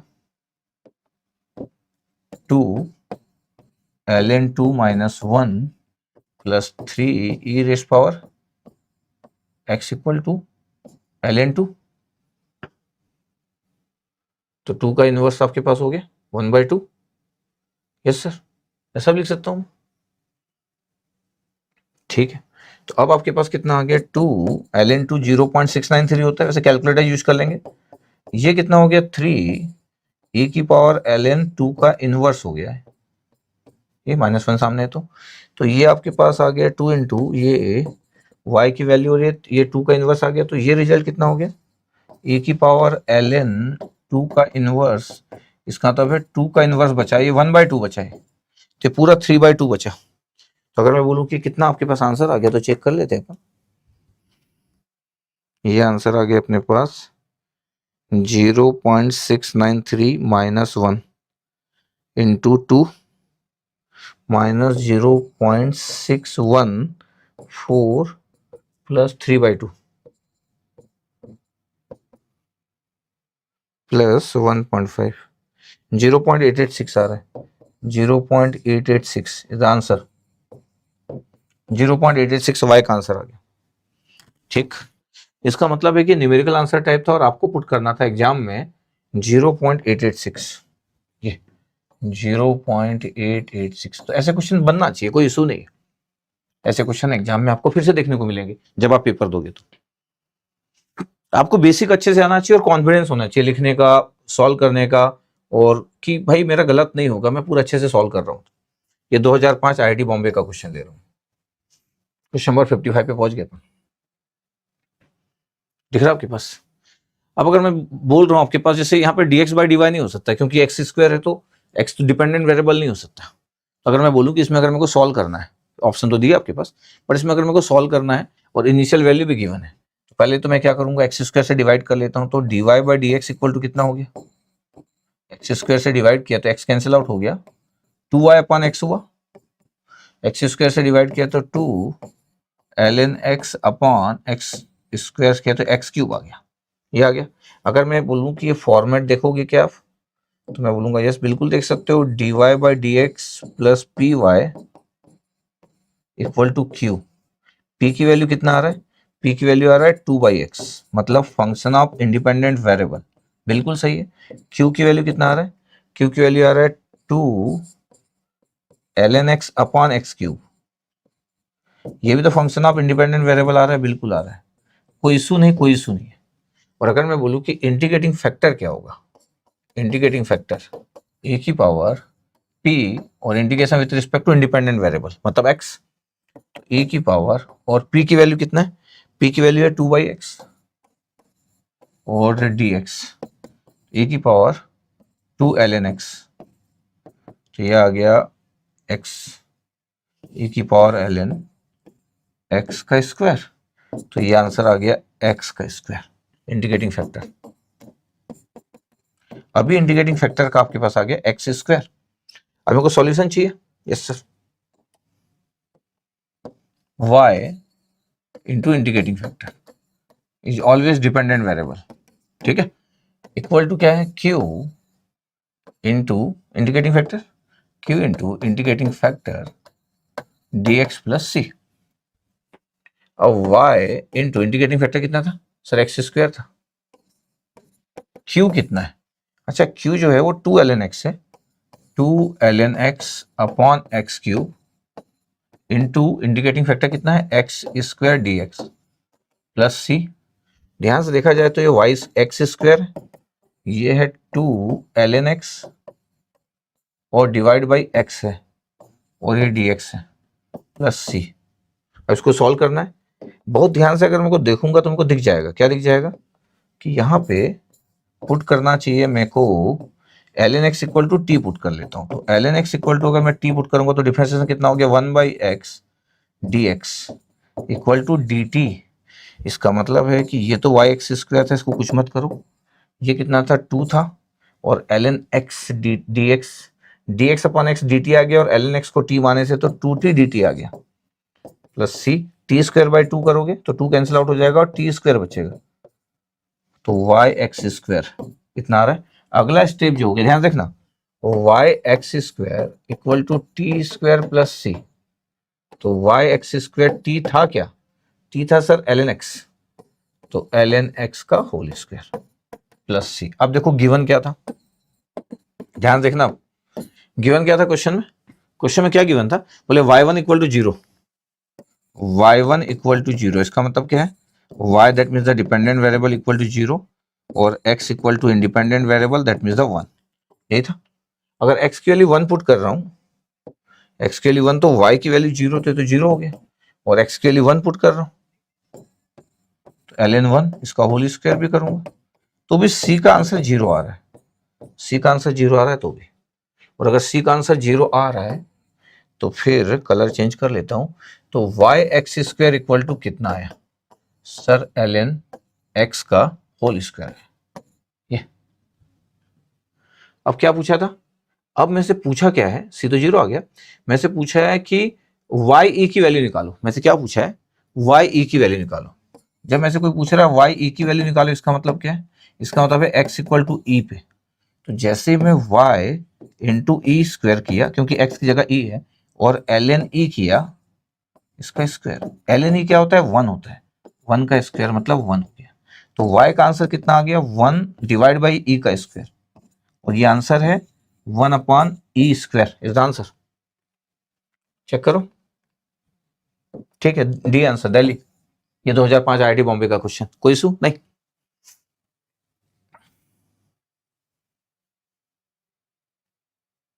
अब चलो 2006 का क्वेश्चन लेते हैं, आईआईटी खड़गपुर का क्वेश्चन लेते हैं अपन, एक क्वेश्चन नंबर 56। एक सॉल्यूशन डिफरेंशियल इक्वेशन का इनिशियल वैल्यू गिवन है, तो पर्टिकुलर सॉल्यूशंस आपके पास हम फाइंड आउट करने जाएंगे। आपके पास फॉर्मेट क्या दिख रहा है, बोले sir dy by d x plus कितना है 2xy इज इक्वल टू कितना है e raised power minus x square, इतना ही है। तो सर ये तो फॉर्मेट वैसा आ गया, कैसा sir, first order first degree linear differential equation dy by d x plus b y equal to q, where y is the dependent variable, x is the independent variable, दिख रहा है आपके पास। वेयर p इक्वल टू कितना आ रहा है, बोले p की वैल्यू सर 2x आ गया, और q कितना आ रहा है, तो q की value e raised power minus x square आ गया, कितना दिख रहा है। तो p भी आ गया फंक्शन ऑफ इंडिपेंडेंट वेरिएबल, ये बार बार मैं आपके लिए लिखता हूँ, और q भी आ गया फंक्शन ऑफ इंडिपेंडेंट वेरिएबल। तो कोई इशू है नहीं मतलब, ठीक है। इसका मतलब क्या हुआ, इसका मतलब ये हुआ कि आपको इंटीग्रेटिंग फैक्टर पे आ जाना चाहिए। इंटीग्रेटिंग जब फैक्टर आप निकालते हो तो e की पावर इंटीग्रेशन p और dx, ये आपके पास e की पावर, और p की वैल्यू कितना है सर 2x dx, तो एक्स स्क्वायर बाई 2 करूंगा तो e की power x square, integrating factor. Solution क्या आएगा, y into integrating factor, y is the dependent variable, yes sir, equal to integration में q integrating factor integration with respect to independent variable, ये। अब क्या हुआ, अगर मैं सॉल्यूशन की बात करूं तो y इंटू ई की पावर कितना है एक्स स्क्वायर है, q कितना था, q देखो सर q है e की पावर माइनस एक्स स्क्वायर, और इंटीग्रेटिंग फैक्टर है e की पावर एक्स स्क्वायर, दोनों ऐड करेंगे तो भैया e की पावर तो 0 आ जाएगा यहाँ पे, e की power 0 dx plus C, e की पावर 0 मतलब 1, तो dx प्लस सी, तो आंसर आ गया x प्लस सी, y e एक्स स्क्वायर, ये इतना आ रहा आपके पास। अगर आपका इतना आंसर आ गया कि y e की power x square equal to x plus c, given क्या था, फिर से गिवन लिख लेते हैं, बाउंड्री कंडीशंस क्या थी चेक कर लेते, देखना ध्यान से, कुछ भी टफ नहीं। y0 इक्वल टू 1 है, y0 equal to 1, y0 equal to 1 का क्या मतलब होता है sir, x that means the independent variable equal to 0, y that means the dependent variable equal to 1, इसको आपको पुट करना है। तो सर x की वैल्यू 0 और y की वैल्यू 1, तो 1 इंटू ई की पावर 0 का स्क्वायर, और x की वैल्यू 0 है प्लस सी, तो ये कितना आ गया 1 ई की पावर 0 0 प्लस सी, तो 1 इंटू 1 इक्वल टू सी, सी की वैल्यू 1 आ रही है। अगर सी की वैल्यू 1 आ गया तब तो मेरे पास आंसर आ गया क्या, y e की power x square equal to x, तो y का आंसर आ रहा है x e की पावर माइनस एक्स स्क्वायर,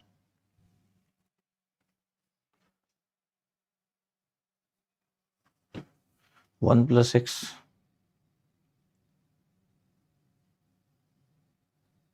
कुछ गड़बड़ कर दिया अपन, सी की वैल्यू कितना आया था, सी की वैल्यू 1 था ना, वही तो मैं सोच रहा हूँ, सॉरी सी की वैल्यू तो 1 था ना, तो एक्स प्लस 1 हो गया, वही मैं सोच रहा हूँ कि क्या गड़बड़ कर दिया। तो ये आपके पास आ गया एक्स प्लस 1, और ये आ गया ई की पावर माइनस एक्स स्क्वायर।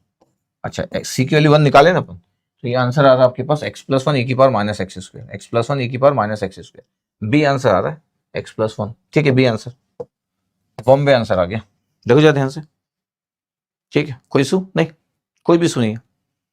अब ये 2009 आईआईटी रुड़की का क्वेश्चन ले रहे हैं, क्वेश्चन नंबर 57 पे पहुंच गए अपन, the solution of the differential equation with the initial condition, इसका मतलब पर्टिकुलर सॉल्यूशन निकालना है, कुछ भी नहीं आपके पास क्वेश्चन में, अगर ध्यान से देखोगे तो x d y by d x है, और अगर मैं बोलूँ कि ये तो d y by d x है, एक्स से डिवाइड कर दो तो वाई बाई एक्स आ जाएगा, और एक्स की पावर 4 एक्स क्यूब आ जाएगा, इससे आसान तो कुछ हो नहीं सकता फॉर्मेट, क्योंकि परफेक्ट फॉर्मेट है d y by d x.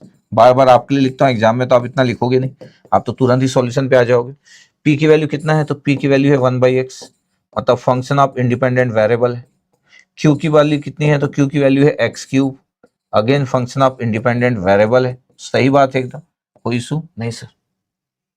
Integrating factor की अगर मैं बात कर लूं कि यार इंटीग्रेटिंग फैक्टर कितना है, तो इंटीग्रेटिंग फैक्टर है ए की पावर पी डी एक्स, और ए की पावर पी की वैल्यू कितना है, तो बोले पी की वैल्यू 1/x है, बहुत आता है 1/x। इससे होता क्या है, ए की पावर ln x हो जाता है और आंसर x आ जाता है। तो इंटीग्रेटिंग फैक्टर में ऐसे रिजल्ट आपको देखने को मिलते हैं। अब अगर मैं बोलूं कि सॉल्यूशन क्या है, तो y into integrating factor equal to q into integrating factor, integration with respect to independent variable that means the x, y integrating factor कितना आ गया x, q की वैल्यू कितना है, q की वैल्यू है x क्यूब, और ये है x dx प्लस c, तो yx इक्वल टू क्या हो गया, x की पावर 4 था तो 5/5 आ गया प्लस c। इसका मतलब है नेक्स्ट पेज में अपन इनिशियल वैल्यू पुट कर देंगे, x की पावर 5/5 प्लस c, क्या भी है गिवन, ये देखो, बस अब आंसर आने वाला है। कैसे आंसर आने वाला है, आपको गिवन था y1 equal to 6/5, y1 equal to 6/5, इसका क्या मतलब होता है, इसका मतलब है x that means the independent variable that means 1, y that means the dependent variable that means the 6/5, ठीक है। तो y की वैल्यू 6/5, x की वैल्यू 1, x की वैल्यू 1 तो 1 की पावर 5/5 प्लस c की वैल्यू आ रहा है 6/5 माइनस 1/5 मतलब 5/5 दैट मीन्स द 1, तो c इक्वल टू 1 आ गया। अगर c की वैल्यू 1 आ गई तो मेरे पास सॉल्यूशन कितना आ रहा है, yx इक्वल टू x की पावर 5/5 और c की वैल्यू 1 आ गया, तो y की वैल्यू आ रहा है x की power 4/5 plus 1/x, is answer. x की पावर 4/5 और 1/x, x की पावर 4/5 प्लस 1/x, ध्यान से अगर जब देखा गया तो ए आंसर आ गया, देखा आपके पास, यस सर ए आंसर, कोई इशू नहीं। 2019 के क्वेश्चन को लेते हैं, क्वेश्चन नंबर 58 पे आ गया अपन। क्या है क्वेश्चन 58, द डिफरेंशियल इक्वेशन है dy by dx plus 4y equal to 5 is a valid in the domain 0 to 1, आपके पास y0 इक्वल टू 2.25 है। The solution of the differential equation, again initial value दिया है तो पर्टिकुलर सॉल्यूशन पूछे। अगर मैं differential equation को देखूं कि dy by dx plus 4y है, इस वाले फॉर्मेट को अगर मैं देखूं कि सर ये फॉर्मेट तो बड़ा सिंपल दिख रहा है, dy by dx plus py equal to q, दोनों ही कांस्टेंट है सर, p की वैल्यू 4 है दैट मीन्स द कांस्टेंट, इसमें तो कैलकुलेशन भी नहीं होगा, और q की वैल्यू भी कांस्टेंट है दैट मीन्स द 5, तो कोई इशू ही नहीं है, तो एकदम आसान फॉर्म हो गया, first order first degree linear differential equation. Integrating factor की बात की जाए तो इंटीग्रेटिंग फैक्टर में भी कोई इशू नहीं दिख रहा है, क्योंकि e की पावर p dx होगा, और p की वैल्यू कितना था सर 4, तो 4 dx, तो a की पावर 4x आ गया that means the integrating factor, इतना। अब अगर मेरे को सॉल्यूशन की बात करना है कि सर सॉल्यूशन लिख लेते सर, अपन सॉल्यूशन लिख लेते, ध्यान रखते हैं ना, solution y into integrating factor equal to q into integrating factor, integration with respect to independent variable constant y, integrating factor की वैल्यू कितना सर e की पावर 4x, देखते जाना ध्यान से, e की पावर 4x है, q की वैल्यू कितना था 5 था सर, कितना था 5, तो 5 e की power 4x dx plus c है, तो y e की पावर 4x है, ये कितना आ गया, सॉल्व करेंगे तो 5/4 आ जाएगा e की power 4x plus c। Conditions क्या है, बाउंड्री कंडीशन देखो जरा क्या दिखा है sir, boundary condition y0 equal to 2.25 225/100, ठीक है, तो x equal to 0 that means the independent variable, और y equal to 2.25 that means the dependent variable, ठीक है, यस।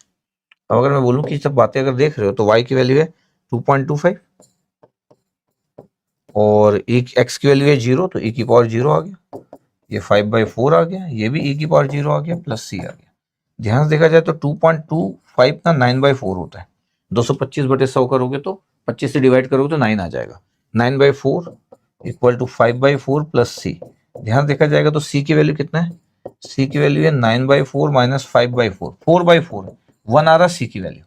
अगर c की वैल्यू 1 आ रहा है तो मेरे पास रिजल्ट आ गया y e की पावर 4x और 5/4 e की पावर 4x प्लस c की वैल्यू 1, c की वैल्यू 1, तो y इक्वल टू आ गया 5/4 और e की power -4x, the particular solution आ रहा है, द पर्टिकुलर सॉल्यूशन चेक करेंगे अपन। 5/4 है और e की पावर -4, 5/4 मतलब 1.25 होता है, 1.25 ये 1.25 प्लस e की पावर -4x, ये आंसर। अच्छा, इस क्वेश्चन में इसका कोई नीड नहीं था। इस क्वेश्चन में जो आपके पास x का जो रेंज गिवन था उसमें कोई इशू नहीं था। यहाँ पे valid in the domain x = 0 to 1 लिखा है, इसका कोई भी यूज नहीं था।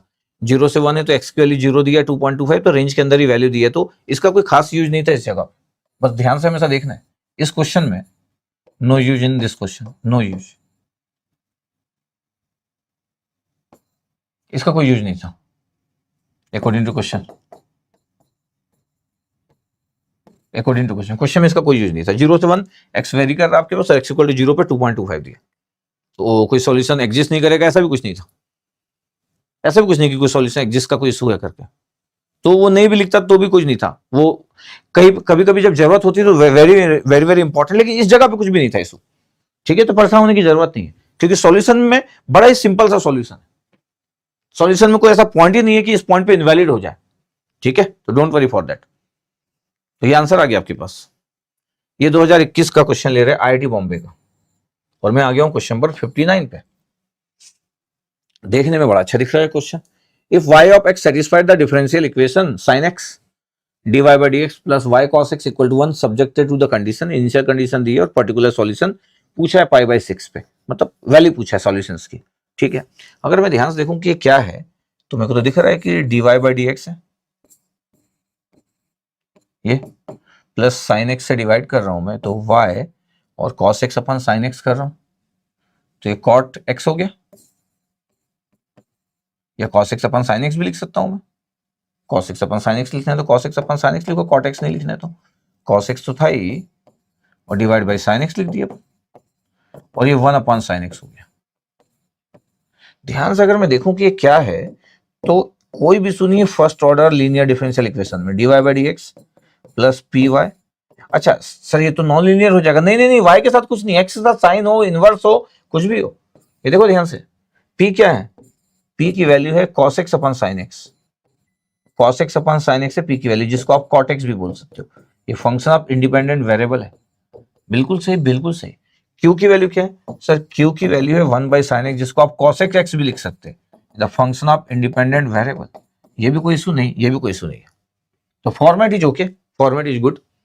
अगर मैं बोलूं कि मेरे को सॉल्यूशन जब निकालना है तो इंटीग्रेटिंग फैक्टर की जरूरत पड़ेगी। इंटीग्रेटिंग फैक्टर क्या होगा, e की पावर p और integration with respect to independent variable. p की वैल्यू क्या है, तो p की वैल्यू है cos x अपन sin x, वैसे तो cot x लिख सकते थे, cos x अपन sin x।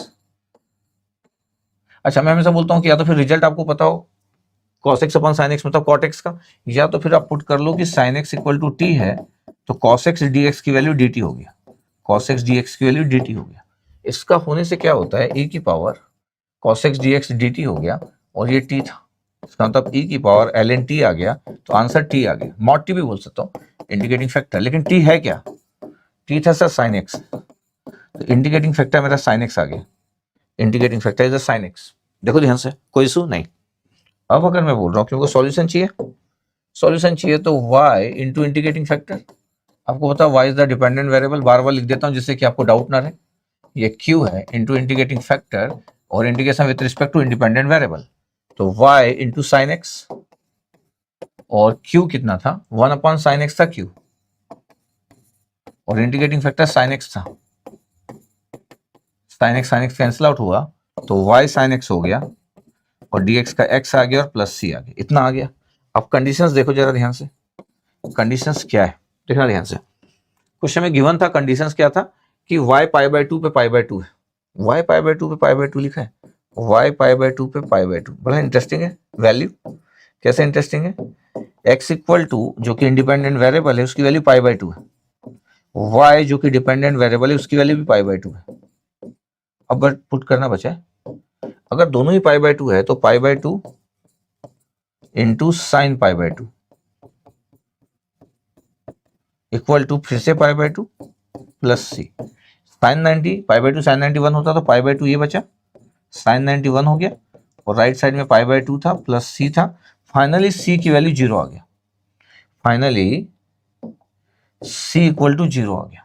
देखो ध्यान से, π/2 माइनस π/2, तो रिजल्ट कितना बचा, y sin x, क्या बचा, y sin x equal to x plus 0, मतलब x आ गया। तो answer is y sin x equal to x।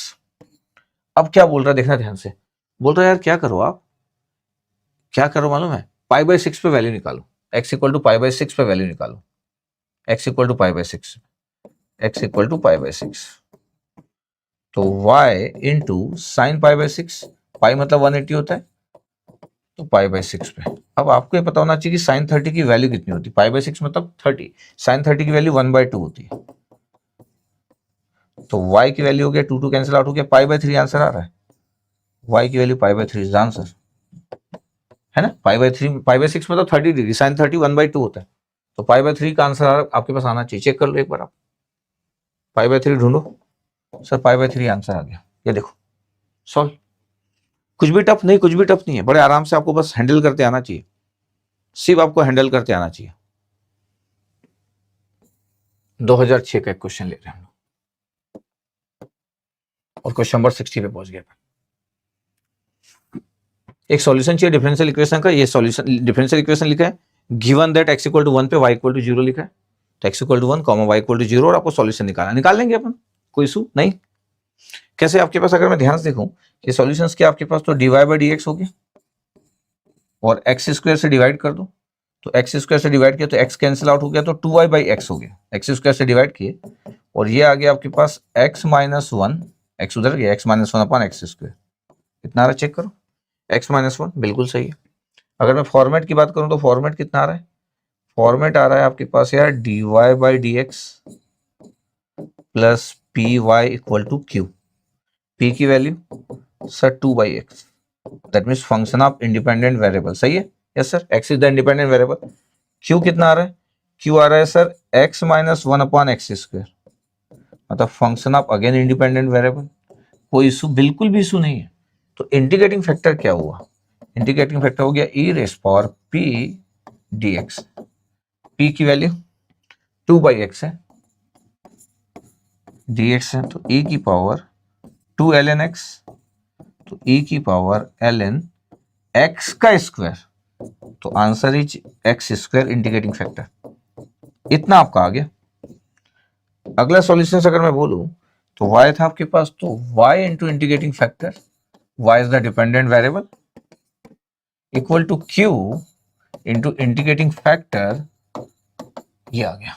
तो y कितना था इंटीग्रेटिंग फैक्टर, x स्क्वायर, तो y into x square, q की वैल्यू कितना था सर, q की value x minus 1 upon x square था, x minus 1 upon x square into integrating factor x square था। ऐसा करने से क्या होता है, ऐसा करने से आपके पास ये टर्म कैंसिल आउट हो गया, ठीक है सर। अब मैं अगर बोल रहा हूँ कि वाई एक्स स्क्वायर, एक्स का इंटीग्रेशन कितना होगा sir, x square by 2, minus 1 का कितना होगा, एक्स होगा, प्लस इंटीग्रेशन कांस्टेंट, इतना लिख रहे हैं। चलो कंडीशन पुट करें, अब सी निकाल लेते हैं। क्या था कंडीशन, देखना कंडीशन क्या था, बोला कि x इक्वल टू 1 पे y इक्वल टू 0 है, x equal to independent variable 1 है और y जो डिपेंडेंट वेरिएबल है वो 0 है, ये गिवन है। अगर मैं इसको यूज कर लूं कि y 0 है तो 0 हो गया, और x की वैल्यू 1 है तो 1/2 हो गया, और ये माइनस 1 है प्लस c है, तो c की वैल्यू आ रहा है माइनस 1/2 उधर गया, तो c की वैल्यू 1/2 आ गया।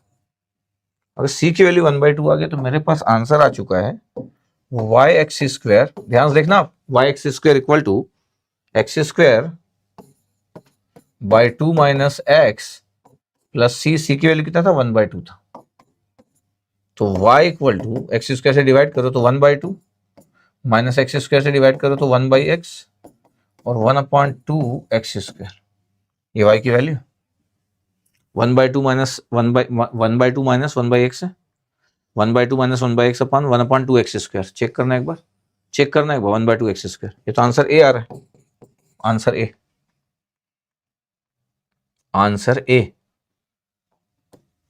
ये देखो जाते हैं से, जैसे तो आ गया, कोई इशू नहीं होना चाहिए। अब आपके पास 2017 का एक क्वेश्चन अपन ले रहे हैं, क्वेश्चन नंबर 61 पे पहुंच गया।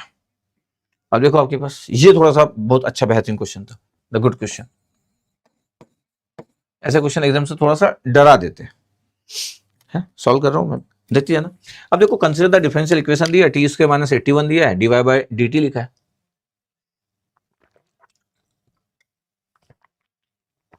Equal to sine T.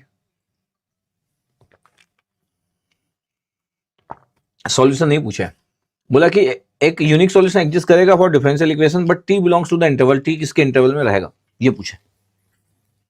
ठीक है, ओके। अगर मैं ध्यान से देखूं डिफरेंशियल इक्वेशंस को, जब मैं देखना चालू करूंगा तो dy by d t, yes sir, t square से डिवाइड कर दो, टी स्क्वायर माइनस 81 से, तो 5ty upon t square minus 81 equal to sine t upon t square minus 81। इसमें देखो y जो है वो डिपेंडेंट वेरिएबल है और जो t है वो इंडिपेंडेंट वेरिएबल है, यस। और अगर मैं बोलूं कि फॉर्मेट क्या है, तो ये dy by d t plus p y equal to q है। और p की वैल्यू क्या है, फंक्शन ऑफ t आ रहा है, yes sir, 5t upon t square minus 81 आ रहा है। इसका मतलब फंक्शन ऑफ इंडिपेंडेंट वेरिएबल हो गया, yes, t is the independent variable. q की वैल्यू कितना है, q की वैल्यू है sine t upon t square minus 81। तो फंक्शन ऑफ इंडिपेंडेंट वेरिएबल है, बिल्कुल है, कोई इशू नहीं, बिल्कुल कोई इशू नहीं है, कोई इशू नहीं है। इसका मतलब अगर मेरे को इंटीग्रेटिंग फैक्टर की वैल्यू अगर मेरे को फाइंड आउट करना है कि यार इंटीग्रेटिंग फैक्टर क्या होगा, तो इंटीग्रेटिंग फैक्टर होगा ई रेस पावर पी और ये डी टी, क्योंकि विथ रिस्पेक्ट टू इंडिपेंडेंट जो वेरिएबल होता है उसी के रिस्पेक्ट में इंटीग्रेशन होता है। ए की पावर पी की वैल्यू कितना आ गया सर, पी की वैल्यू आ रहा है sir 5t upon t square minus 81 और ये डी टी इतना ही आ रहा है। अगर इसको मेरे को सॉल्व करना है तो टी स्क्वायर माइनस 81 को u मान लेता हूं, तो ये 2t dt equal to d u हो गया। तो t dt की वैल्यू कितना हो गया, t dt की वैल्यू आ गया डी यू बाई टू, इतना आ रहा है। तो इंटीग्रेटिंग फैक्टर अगर कोई मेरे से पूछे तो कितना रिजल्ट आएगा पता है, e की पावर 5/2 बाहर और ये डी यू और ये u आ गया, तो 5/2 e की पावर 5/2 और ln u आ रहा है भाई, इसका मतलब e की पावर ln u की पावर 5/2, e की पावर ln गया तो u की power 5/2 is the integrating factor. आपको लग रहा है सर इतना टफ कैसे हो रहा है, ठीक है नहीं, इतना डरने की क्या जरूरत है। u की वैल्यू कितना था सर, टी स्क्वायर माइनस 81, तो टी स्क्वायर माइनस 81 की पावर 5/2 आ रहा है। ये देखो आपके पास अगर इंटीग्रेटिंग फैक्टर पूछते तो ये आंसर था, इंटीग्रेटिंग फैक्टर ये आंसर आपके पास, टी स्क्वायर माइनस 81 की पावर 5/2। सॉल्यूशन की बात करेंगे तो क्या आएगा, सॉल्यूशन की बात करेंगे तो y into integrating factor equal to q into integrating factor dt, क्योंकि integration with respect to t था इंडिपेंडेंट वेरिएबल, प्लस c। तो y इंटू ये कितना आ गया, t square minus 81, t square minus 81 की पावर 5/2। q की वैल्यू कितना है, q की वैल्यू जो है वो है sine t upon t square minus 81 है, sine t upon t square minus 81 है इंटू टी स्क्वायर माइनस 81 की पावर 5/2 है और ये डी टी प्लस सी है। अब इसको अगर आप सॉल्व करने जाओगे तो आपको दिखेगा कि भाई मेरे को सॉल्यूशन तो फाइंड आउट करना ही था। जब मैं इसको सॉल्व करूंगा इस वाले फंक्शन को, तो टी स्क्वायर माइनस 81 है, फिर ये आपके पास साइन टी के साथ ये फॉर्म आएगा और ये आपके पास कोई फंक्शन आया। तो अगर मेरे को ध्यान से अगर देखा जाए तो ये आपके पास एक फंक्शन आया, फंक्शन ऑफ टी आया, ठीक है। उसके बाद टी स्क्वायर माइनस 81 की पावर 5/2, सॉल्व भी नहीं किया इसको, द कॉम्प्लिकेटेड था सी अपॉन टी स्क्वायर माइनस 81 की पावर 5/2। ये आपके पास सॉल्यूशन आ गया। अभी ये वैल्यू नहीं पता, बस ये y की वैल्यू आ गई। मैं बोलूंगा सॉल्यूशन वैलिड है लेकिन सिर्फ एक जगह पे वैल्यू पे नहीं है। अगर टी स्क्वायर माइनस 81 अगर हो जाए ना तो फिर पता है y की वैल्यू इनफाइनाइट हो जाएगी और सॉल्यूशन डज नॉट एग्जिस्ट करेगा। इसका मतलब t की वैल्यू प्लस माइनस 9, टी की वैल्यू प्लस माइनस 9 के लिए सॉल्यूशन एग्जिस्ट नहीं करेगा। This solution is valid for all values of T, this solution is valid. अगर मेरे को ऐसा लिखना पड़े कभी कि क्या है अच्छी बात कि this solution is valid for all values of t except t equal to plus minus 9। इस जगह पे वैलिड नहीं हो सकता है सॉल्यूशन, क्योंकि तो जीरो आ जाएगा नीचे। दिख ही रहा है आपको, दिख रहा है आपके पास, इनफाइनाइट हो जाएगा। तो टी की वैल्यू +-9 जिस जगह पे नहीं आएगा वो सॉल्यूशन का पार्ट होगा। हमसे तो सॉल्यूशन पूछा नहीं था, हमसे पूछा था भैया बताओ कि टी का रेंज कितना होगा, किस जगह पे टी का रेंज होगा। तो टी का वैल्यू आपके पास टी इक्वल टू क्या नहीं होना चाहिए, टी की वैल्यू +-9, ये एक्सक्लूड होना चाहिए, ये एक्सक्लूड होना चाहिए। -2 से 2 में आ रहा है, हाँ इसमें एक्सक्लूड है, -9 +9 नहीं आएगा। -10 से 2 में आ रहा भैया 9 आ रहा है, टी की वैल्यू -9 आ जा रहा है, इसलिए गलत होगा। -10 से 10 के बीच में सर -9 भी आ रहा है और +9 भी आ जा रहा है, इसलिए कैंसिल आउट होगा। 0 से 10 के बीच में क्या आ रहा है सर, टी इक्वल टू 9 आ जा रहा है। कुछ भी हो, 9 हो -9 हो, दोनों हो, ये एक्सक्लूड होना चाहिए, इसका तब आंसर ही सिर्फ इसी के लिए वैलिड होगा आपके पास। तो कभी कभी ऐसे क्वेश्चन भी आते हैं, इसलिए इन बातों का ध्यान देना है आपको थोड़ा सा। तो टी की वैल्यू +-9 इस पे इंक्लूड नहीं होगा। तो ये इस टाइप के जो क्वेश्चन होते हैं बड़े स्पेशल टाइप के होते हैं, कई बार हम डर जाते हैं कि यार क्या करे क्या करे क्या करे करके, फिर भी मैं सॉल्व किया कि जस्ट एक गुड आइडिया लिया जाए। तो कभी कोई आपको बाउंड्री की बात कर रहा है ना, अच्छा आपको इसकी जरूरत नहीं पड़ी y1 = 2π, मैं उसको सॉल्व ही नहीं किया, मैं तो वहीं पे देख लिया कि आपके पास कहां पे वैलिड नहीं होगा, तो मैं बोला कि किस जगह पे वैलिड नहीं होगा। It's a good question, good thought. ऐसी जब जब इस टाइप के क्वेश्चन आएंगे सबसे बनते नहीं है, क्योंकि सब थोड़े से सोच में पड़ जाते हैं, जबकि ऐसे क्वेश्चन टफ नहीं है, थोड़ा स्मार्टली अगर डील किया जाए तो बिल्कुल डील किया जा सकता है। 2004 IIT दिल्ली का क्वेश्चन था और बड़ा अच्छा क्वेश्चन था। लिखने का तरीका जो है वो एप्लीकेशन टाइप से लिखा है कि the differential equation for the variation of the amount of salt x in a tank with time t। जो सॉल्ट है आपके पास, अमाउंट ऑफ सॉल्ट एक टैंक में आपके पास with time t is given by differential equation के form में दिया। x जो है वो सॉल्ट जो है वो kg के फॉर्म में और t मिनट्स के फॉर्म में। ठीक है भैया, डिफरेंशियल इक्वेशन दिया, एज्यूम क्या दिख रहा था, assume that there is no salt in the tank initially. तो भैया इनिशियली अगर आपके पास टैंक में कोई भी सॉल्ट नहीं है, इसका मतलब है कि x की value 0, the time in minute at which the amount of salt increases to 100 kg। तो इनिशियली इसका मतलब है x = 0 था एट t = 0, x = 0 था t = 0 द इनिशियल वैल्यू, और आपको बोल रहा है कि टाइम बताओ आपके पास जिसमें कि सॉल्ट इंक्रीज होकर 100 kg हो जाएगा। तो ऐसे क्वेश्चन जो होते हैं, इट्स वेरी गुड क्वेश्चन। ऐसे क्वेश्चन एक स्टूडेंट थोड़ा सोच में पड़ जाता है, उसको लगता है यार ये क्या बात हो गई यार, अभी तो मैं सोच ही नहीं पाऊंगा करके, या तो फिर वो स्टूडेंट पढ़ना नहीं चाहता, फिर इसी को सॉल्व करना चाहता है, फिर वो सोचेगा इसको तो मैं कर ही डालूंगा, लेकिन वो पढ़ना भी नहीं चाहता है कि क्या लिखा है कर। ठीक है, टैंक में जो सॉल्ट की बात करें, इनिशियली सॉल्ट आपके पास वो है और टाइम के साथ साथ सॉल्ट का अमाउंट बढ़ते जा रहा है, तो आपको बताना है कि 100 kg सॉल्ट कब होगा, किस टाइम पे होगा, ये बताना। और सॉल्ट और टाइम का रिलेशनशिप दिया है डिफरेंशियल इक्वेशन के थ्रू। तो अब आपके पास dx/dt दिए, पता आपके पास x जो है वो डिपेंडेंट वेरिएबल है, जो कि सॉल्ट है, ये डिपेंडेंट वेरिएबल है, और t जो है वो इंडिपेंडेंट वेरिएबल है, टाइम इन मिनट, सॉल्ट जो है इन kg और टाइम इन मिनट से। ठीक है, कोई सुनिए, ये आपके पास ये अगर मैं इक्वेशन को लिखूं कि इक्वेशन कैसा दिख रहा है, तो dx/dt plus px equal to q, ऐसा आना चाहिए, ऐसे दिख रहा है। यस सर, तो p की वैल्यू क्या दिखी यार, सर p की वैल्यू 1/20 दिख रहा है, तो p की वैल्यू कांस्टेंट है, सही है।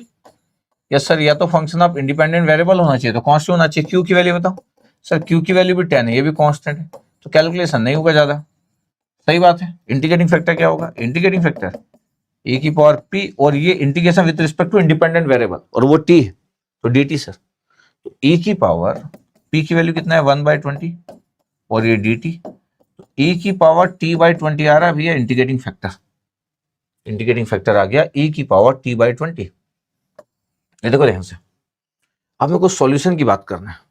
जब मैं सॉल्यूशन की बात करता हूं तो हमेशा क्लियर है कि dependent variable into integrating factor equal to q into integrating factor, और integration with respect to independent variable, ये इंडिपेंडेंट वेरिएबल के रिस्पेक्ट में होता है, ये डिपेंडेंट वेरिएबल, और ये आपके पास था c, ये। अब अगर मैं बोल रहा हूं कि डिपेंडेंट वेरिएबल क्या है, x है, और e की पावर t/20 आ गया, ऐसे आ रहा इंडिकेटिंग फैक्टर। यस सर, अब q की वैल्यू कितना था, q की वैल्यू सर 10 था सर, 10 e की पावर t/20, ध्यान से देखना, और ये dt प्लस c है, x e की पावर t/20 अगर मैं इसको इंटीग्रेट करूंगा तो क्या आएगा, 10 20 आ जाएगा मल्टीप्लाई, डिफरेंशिएट करते तब 1/20 आता है, e की पावर t बाई 20 आ गया प्लस सी। अगर मैं बोलूं कि इससे डिवाइड करो तो कितना आ गया, 200 आ गया, ये कैंसिल आउट हो गया, प्लस सी e की पावर माइनस t बाई 20 आ गया। इतना आपके पास सॉल्यूशंस आया है। अब क्वेश्चन में गिवन था, क्या गिवन था पता है, इनिशियल वैल्यू। इनिशियली गिवन था कि इनिशियली x मतलब सॉल्ट की वैल्यू आपके पास 0 है, और इनिशियली टाइम भी आपके पास 0, टाइम जो था, टाइम की जो वैल्यू है वो भी 0 है। तो अगर मैं बोलूं कि ठीक है इनिशियल वैल्यू निकालने के तो काम आ ही जाएगा, x की वैल्यू 0 है, ये 200 है, c e की पावर माइनस 0, t की वैल्यू 0 है, तो पता है c की वैल्यू -200 निकल गया, c की वैल्यू -200। और अगर ऐसा है तो x की वैल्यू क्या होगा, x की वैल्यू आ जाएगा 200, c की वैल्यू -200, e की पावर माइनस t बाई 20, तो ये आ गया 200 1 minus e raise power minus T by 20, ये x की वैल्यू आ गया।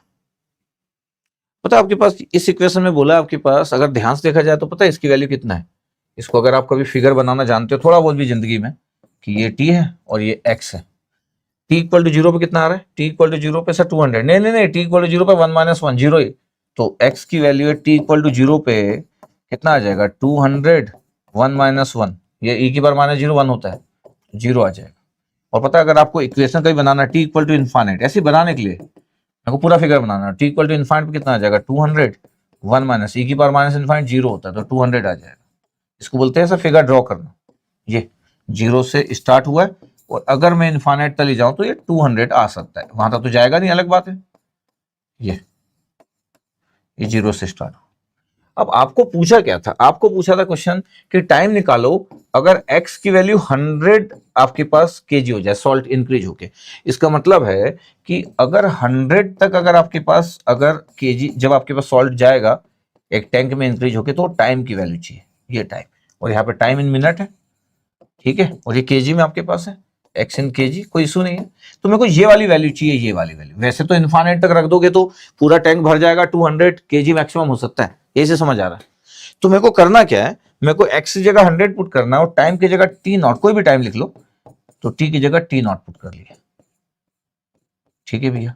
अब 200 से 100 के तो कितना आ गया 1/2, और 1 माइनस e की power minus t naught by 20, yes sir. तो अगर मैं बोलूं कि यार मैं थोड़ा सॉल्व कर लूं कि 1/2 equal to 1 minus e raise पर माइनस टी नॉट बाई 20, तो e की power minus t naught by 20 इधर ला लो, तो 1 माइनस 1/2 दैट मीन्स द 1/2, दोनों साइड ln ले लो, तो माइनस टी नॉट बाई 20, दोनों साइड ln ले लिए, तो ln 1/2 हो गया, ठीक है भैया। ln 1/2 को लिख सकता हूँ माइनस ln 2 लिख सकता हूँ, दोनों साइड का माइनस कैंसिल आउट हो गया, तो टी नॉट बाई 20 की वैल्यू कितना है, ln 2 है। तो अगर टी नॉट की वैल्यू कितना होगा, तो 20 ln 2 होगा, 20 ln 2। अगर आप ln 2 की वैल्यू जानते हो ना, तो 20 इंटू 0.693, 20 इंटू 0.693, इतना आपके पास है, इतना मिनट्स आपके पास लगेगा वहां तक पहुंचने में। अगर मैं मल्टीप्लाई करी तो 20 इंटू 0.693, 13.86 मिनट लगेगा। 13.86 मिनट में वो सॉल्ट उस टैंक में इंक्रीज होके इतना हो जाएगा 13.86 पे। इस टाइम की वैल्यू आ रहा है 13.86। अगर ये न्यूमेरिकल आंसर टाइप होता तो ये होता, अब तो ऑब्जेक्टिव था, अपना तो ऑब्जेक्टिव था, और हमारा आंसर कितना आया सर 20 ln 2 आ रहा है, 20 ln 2 कहीं दिखा होगा, 20 ln 2 दिख रहा है आपको कहीं पे, यस सर 20 ln 2। ऐसे क्वेश्चन इन जनरल कहां तक बनते हैं लोगों से, इन जनरल ये क्वेश्चन कहां तक बनेगा किसी से, यहां तक बन जाएगा ये। फिर उसके बाद उसको इनिशियली समझ नहीं आएगा, क्योंकि स्टेटमेंट है ना कि एक टैंक में सॉल्ट टाइम के साथ आप डालते जा रहे हो तो इंक्रीज होते जा रहा है उस टैंक में, उस टैंक का साइज ही 200 है, कितना भी भर लो उतना ही है मैक्सिमम। तो टाइम के साथ आप इनिशियली तो सॉल्ट था नहीं उस टैंक में, टाइम भी 0 था, अब आप बढ़ाते जा रहे हो। अच्छा आपको अगर बहुत अच्छा एप्लीकेशन आइडिया, डिफरेंशियल इक्वेशन का आइडिया है, ये सब आपको बहुत अच्छा आइडिया है, एक्चुअली ये सब सभी लोग यूज करते हैं, फर्स्ट ऑर्डर सभी लोग यूज करते, इतना फिगर आपको आना चाहिए। तो जस्ट मैं दिखाया आपको कि देखो ये आपके पास अगर टैंक में इनिशियली 0 पे था, t इक्वल टू 0 पे सॉल्ट भी 0 था, फिर टाइम बढ़ाते गए सॉल्ट इंक्रीज होते गए टैंक में, तो 100 kg कितने टाइम के बाद आएगा आपके पास, ये पूछा था क्वेश्चन। अच्छा ये 200 कहां से लिखा, ये इनफाइनाइट पे, ये तो एक किसी फिगर को ड्रॉ करने की बात है। इतना आपको क्लियर रहना चाहिए। Is very good question. एक 2025 का क्वेश्चन, और ये हमारा लास्ट क्वेश्चन, ये हमारा लास्ट क्वेश्चन। ये dy by dx plus y equal to e की पावर x और इनिशियल वैल्यू गिवन है, इनिशियल वैल्यू गिवन है। कभी कभी तो मैं ये भी बोलता हूं कि यार देखो ये इनिशियल वैल्यू देख के क्या पता चल रहा है कि sir at x equal to 0 y equal to 0। अगर मैं x 0 पुट कर दूं तो y 0 आ रहा है कि 1/2 माइनस 1/2 ए सेटिस्फाइड, 1/2 प्लस 1/2 आ रहा है तो y की वैल्यू 1 आ रही है। देखो b कैंसिल आउट हो गया, 1 minus 1 x equal to 0 put किया तो 1 माइनस 1, ये सही आ रहा है, ये सही आ रहा है, और ये x इक्वल टू 0 पे गलत आ रहा है। इसका मतलब है a या तो c में से एक सही होगा बिना कुछ किए। सर ये क्या किया? मैं बोल रहा हूं मेरे को इनिशियल कंडीशन दी है, x इक्वल टू 0 पे y 0 दिया, तो x इक्वल टू 0 पे y 0 किस में आ रहा है? 1/2 माइनस 1/2, क्योंकि x 0 पुट किया ना, e की पावर 0 e की पावर माइनस 0 1 होता, तो 1/2 माइनस 1/2 सही है। ये 1/2 प्लस 1/2 तो 1 आ रहा है, जबकि y की वैल्यू 0 दी है, तो ये तो हो ही नहीं सकता, ये भी नहीं हो सकता। तो दो में से एक आएगा, a और c में। अगर ये भी नहीं आता तो फिर तो आंसर ही बता देते बिना सॉल्व किए। तो हमेशा स्मार्ट रहना है अपने को। ये बाउंड्री कंडीशन है, ये आपके पास बाउंड्री कंडीशन है, ये क्या आपके पास बाउंड्री कंडीशन है, ठीक है। अब मैं बोल रहा हूं कि मेरे पास डिफरेंशियल इक्वेशन ये था, dy by d x plus आपके पास ये था, तो ये तो हमारा फॉर्मेट हो गया कि dy by d x plus p y equal to q है, और p की वैल्यू तो 1 है सर, कांस्टेंट, p की वैल्यू तो 1 है कांस्टेंट, और q की वैल्यू कितना है सर? q की वैल्यू है e की पावर x, इसका मतलब है फंक्शन ऑफ इंडिपेंडेंट वेरिएबल। ये भी सही है, ओके सर, ये भी सही है बिल्कुल। तो आप इंटीग्रेटिंग फैक्टर कितना होगा? इंटीग्रेटिंग फैक्टर होगा e की पावर p, और p की वैल्यू 1 है, और इंटीग्रेशन dx, e की पावर x आ गया भी इंटीग्रेटिंग फैक्टर। अब सर सॉल्यूशन की बात कर लेते हैं अपन, तो सॉल्यूशन हो गया y into integrating factor equal to q into integrating factor with respect to independent variable integration plus c। तो y integrating factor e raise power x, q की वैल्यू कितना था सर? q की value e raise power x था, तो into e raise power x है, dx plus c, तो y e raise power x है, e रेस पावर 2x का integration e raise power 2x by 2 आ गया, प्लस c, e की power x से divide किया तो कितना आ गया? e की power x by 2 plus c e की पावर माइनस x। कितना आ रहा है आपके पास? इसका मतलब है कि y का रिजल्ट कितना आ गया? y का रिजल्ट आ गया e की power x by 2 plus c e की पावर माइनस x। अब गिवन कितना था? गिवन था y इक्वल टू, मतलब x इक्वल टू 0 पे, ये x इक्वल टू 0 पे y इक्वल टू 0 है, that mean the dependent variable, x equal to 0 that mean the independent variable, ये गिवन था कंडीशन। तो x इक्वल टू 0 पुट कर देते तो y भी 0 होगा, तो 0 x इक्वल टू 0 मतलब e की power 0 divide by 2 plus c e की पावर माइनस 0, 0 e की पावर 0 1 होता है तो 1/2, और ये भी 1 होता है तो c बचा, c की वैल्यू माइनस 1/2 आ रहा है। अगर c की वैल्यू माइनस 1/2 आ रहा है तो y का आंसर कितना हुआ? y का आंसर हो गया e की पावर x बाई 2, और c की वैल्यू माइनस 1/2 है तो माइनस 1/2 e रेस पर माइनस x, और आंसर a आ गया। देखो जरा ध्यान से, यस सर, आंसर ए, ये आंसर ए आ गया, आंसर ए। कोई इशू नहीं, ये 2025 का क्वेश्चन, अभी का इसी साल का, IIT रुड़की का। तो ऐसे क्वेश्चन आते हो, और ऐसे क्वेश्चन में कुछ इशू नहीं है। क्वेश्चन का कोई भी स्टाइल हो, आप अगर बहुत अच्छे तरीके से जानते हो, समझते हो, तो आप, मेरे को लगता है कि आप बड़े प्यार से हैंडल कर सकते हो, कोई भी इशू तो मेरे को नहीं दिखता है। तो ये solution of first order first degree linear differential equation, दुनिया डिग्री की बात नहीं करती, जब यहां बात करते हैं अपन तो करते हैं हमेशा। तो solution of first order first degree linear differential equation, आपको इंडिपेंडेंट वेरिएबल डिपेंडेंट वेरिएबल उसके फॉर्मेट का अच्छा आइडिया होना चाहिए।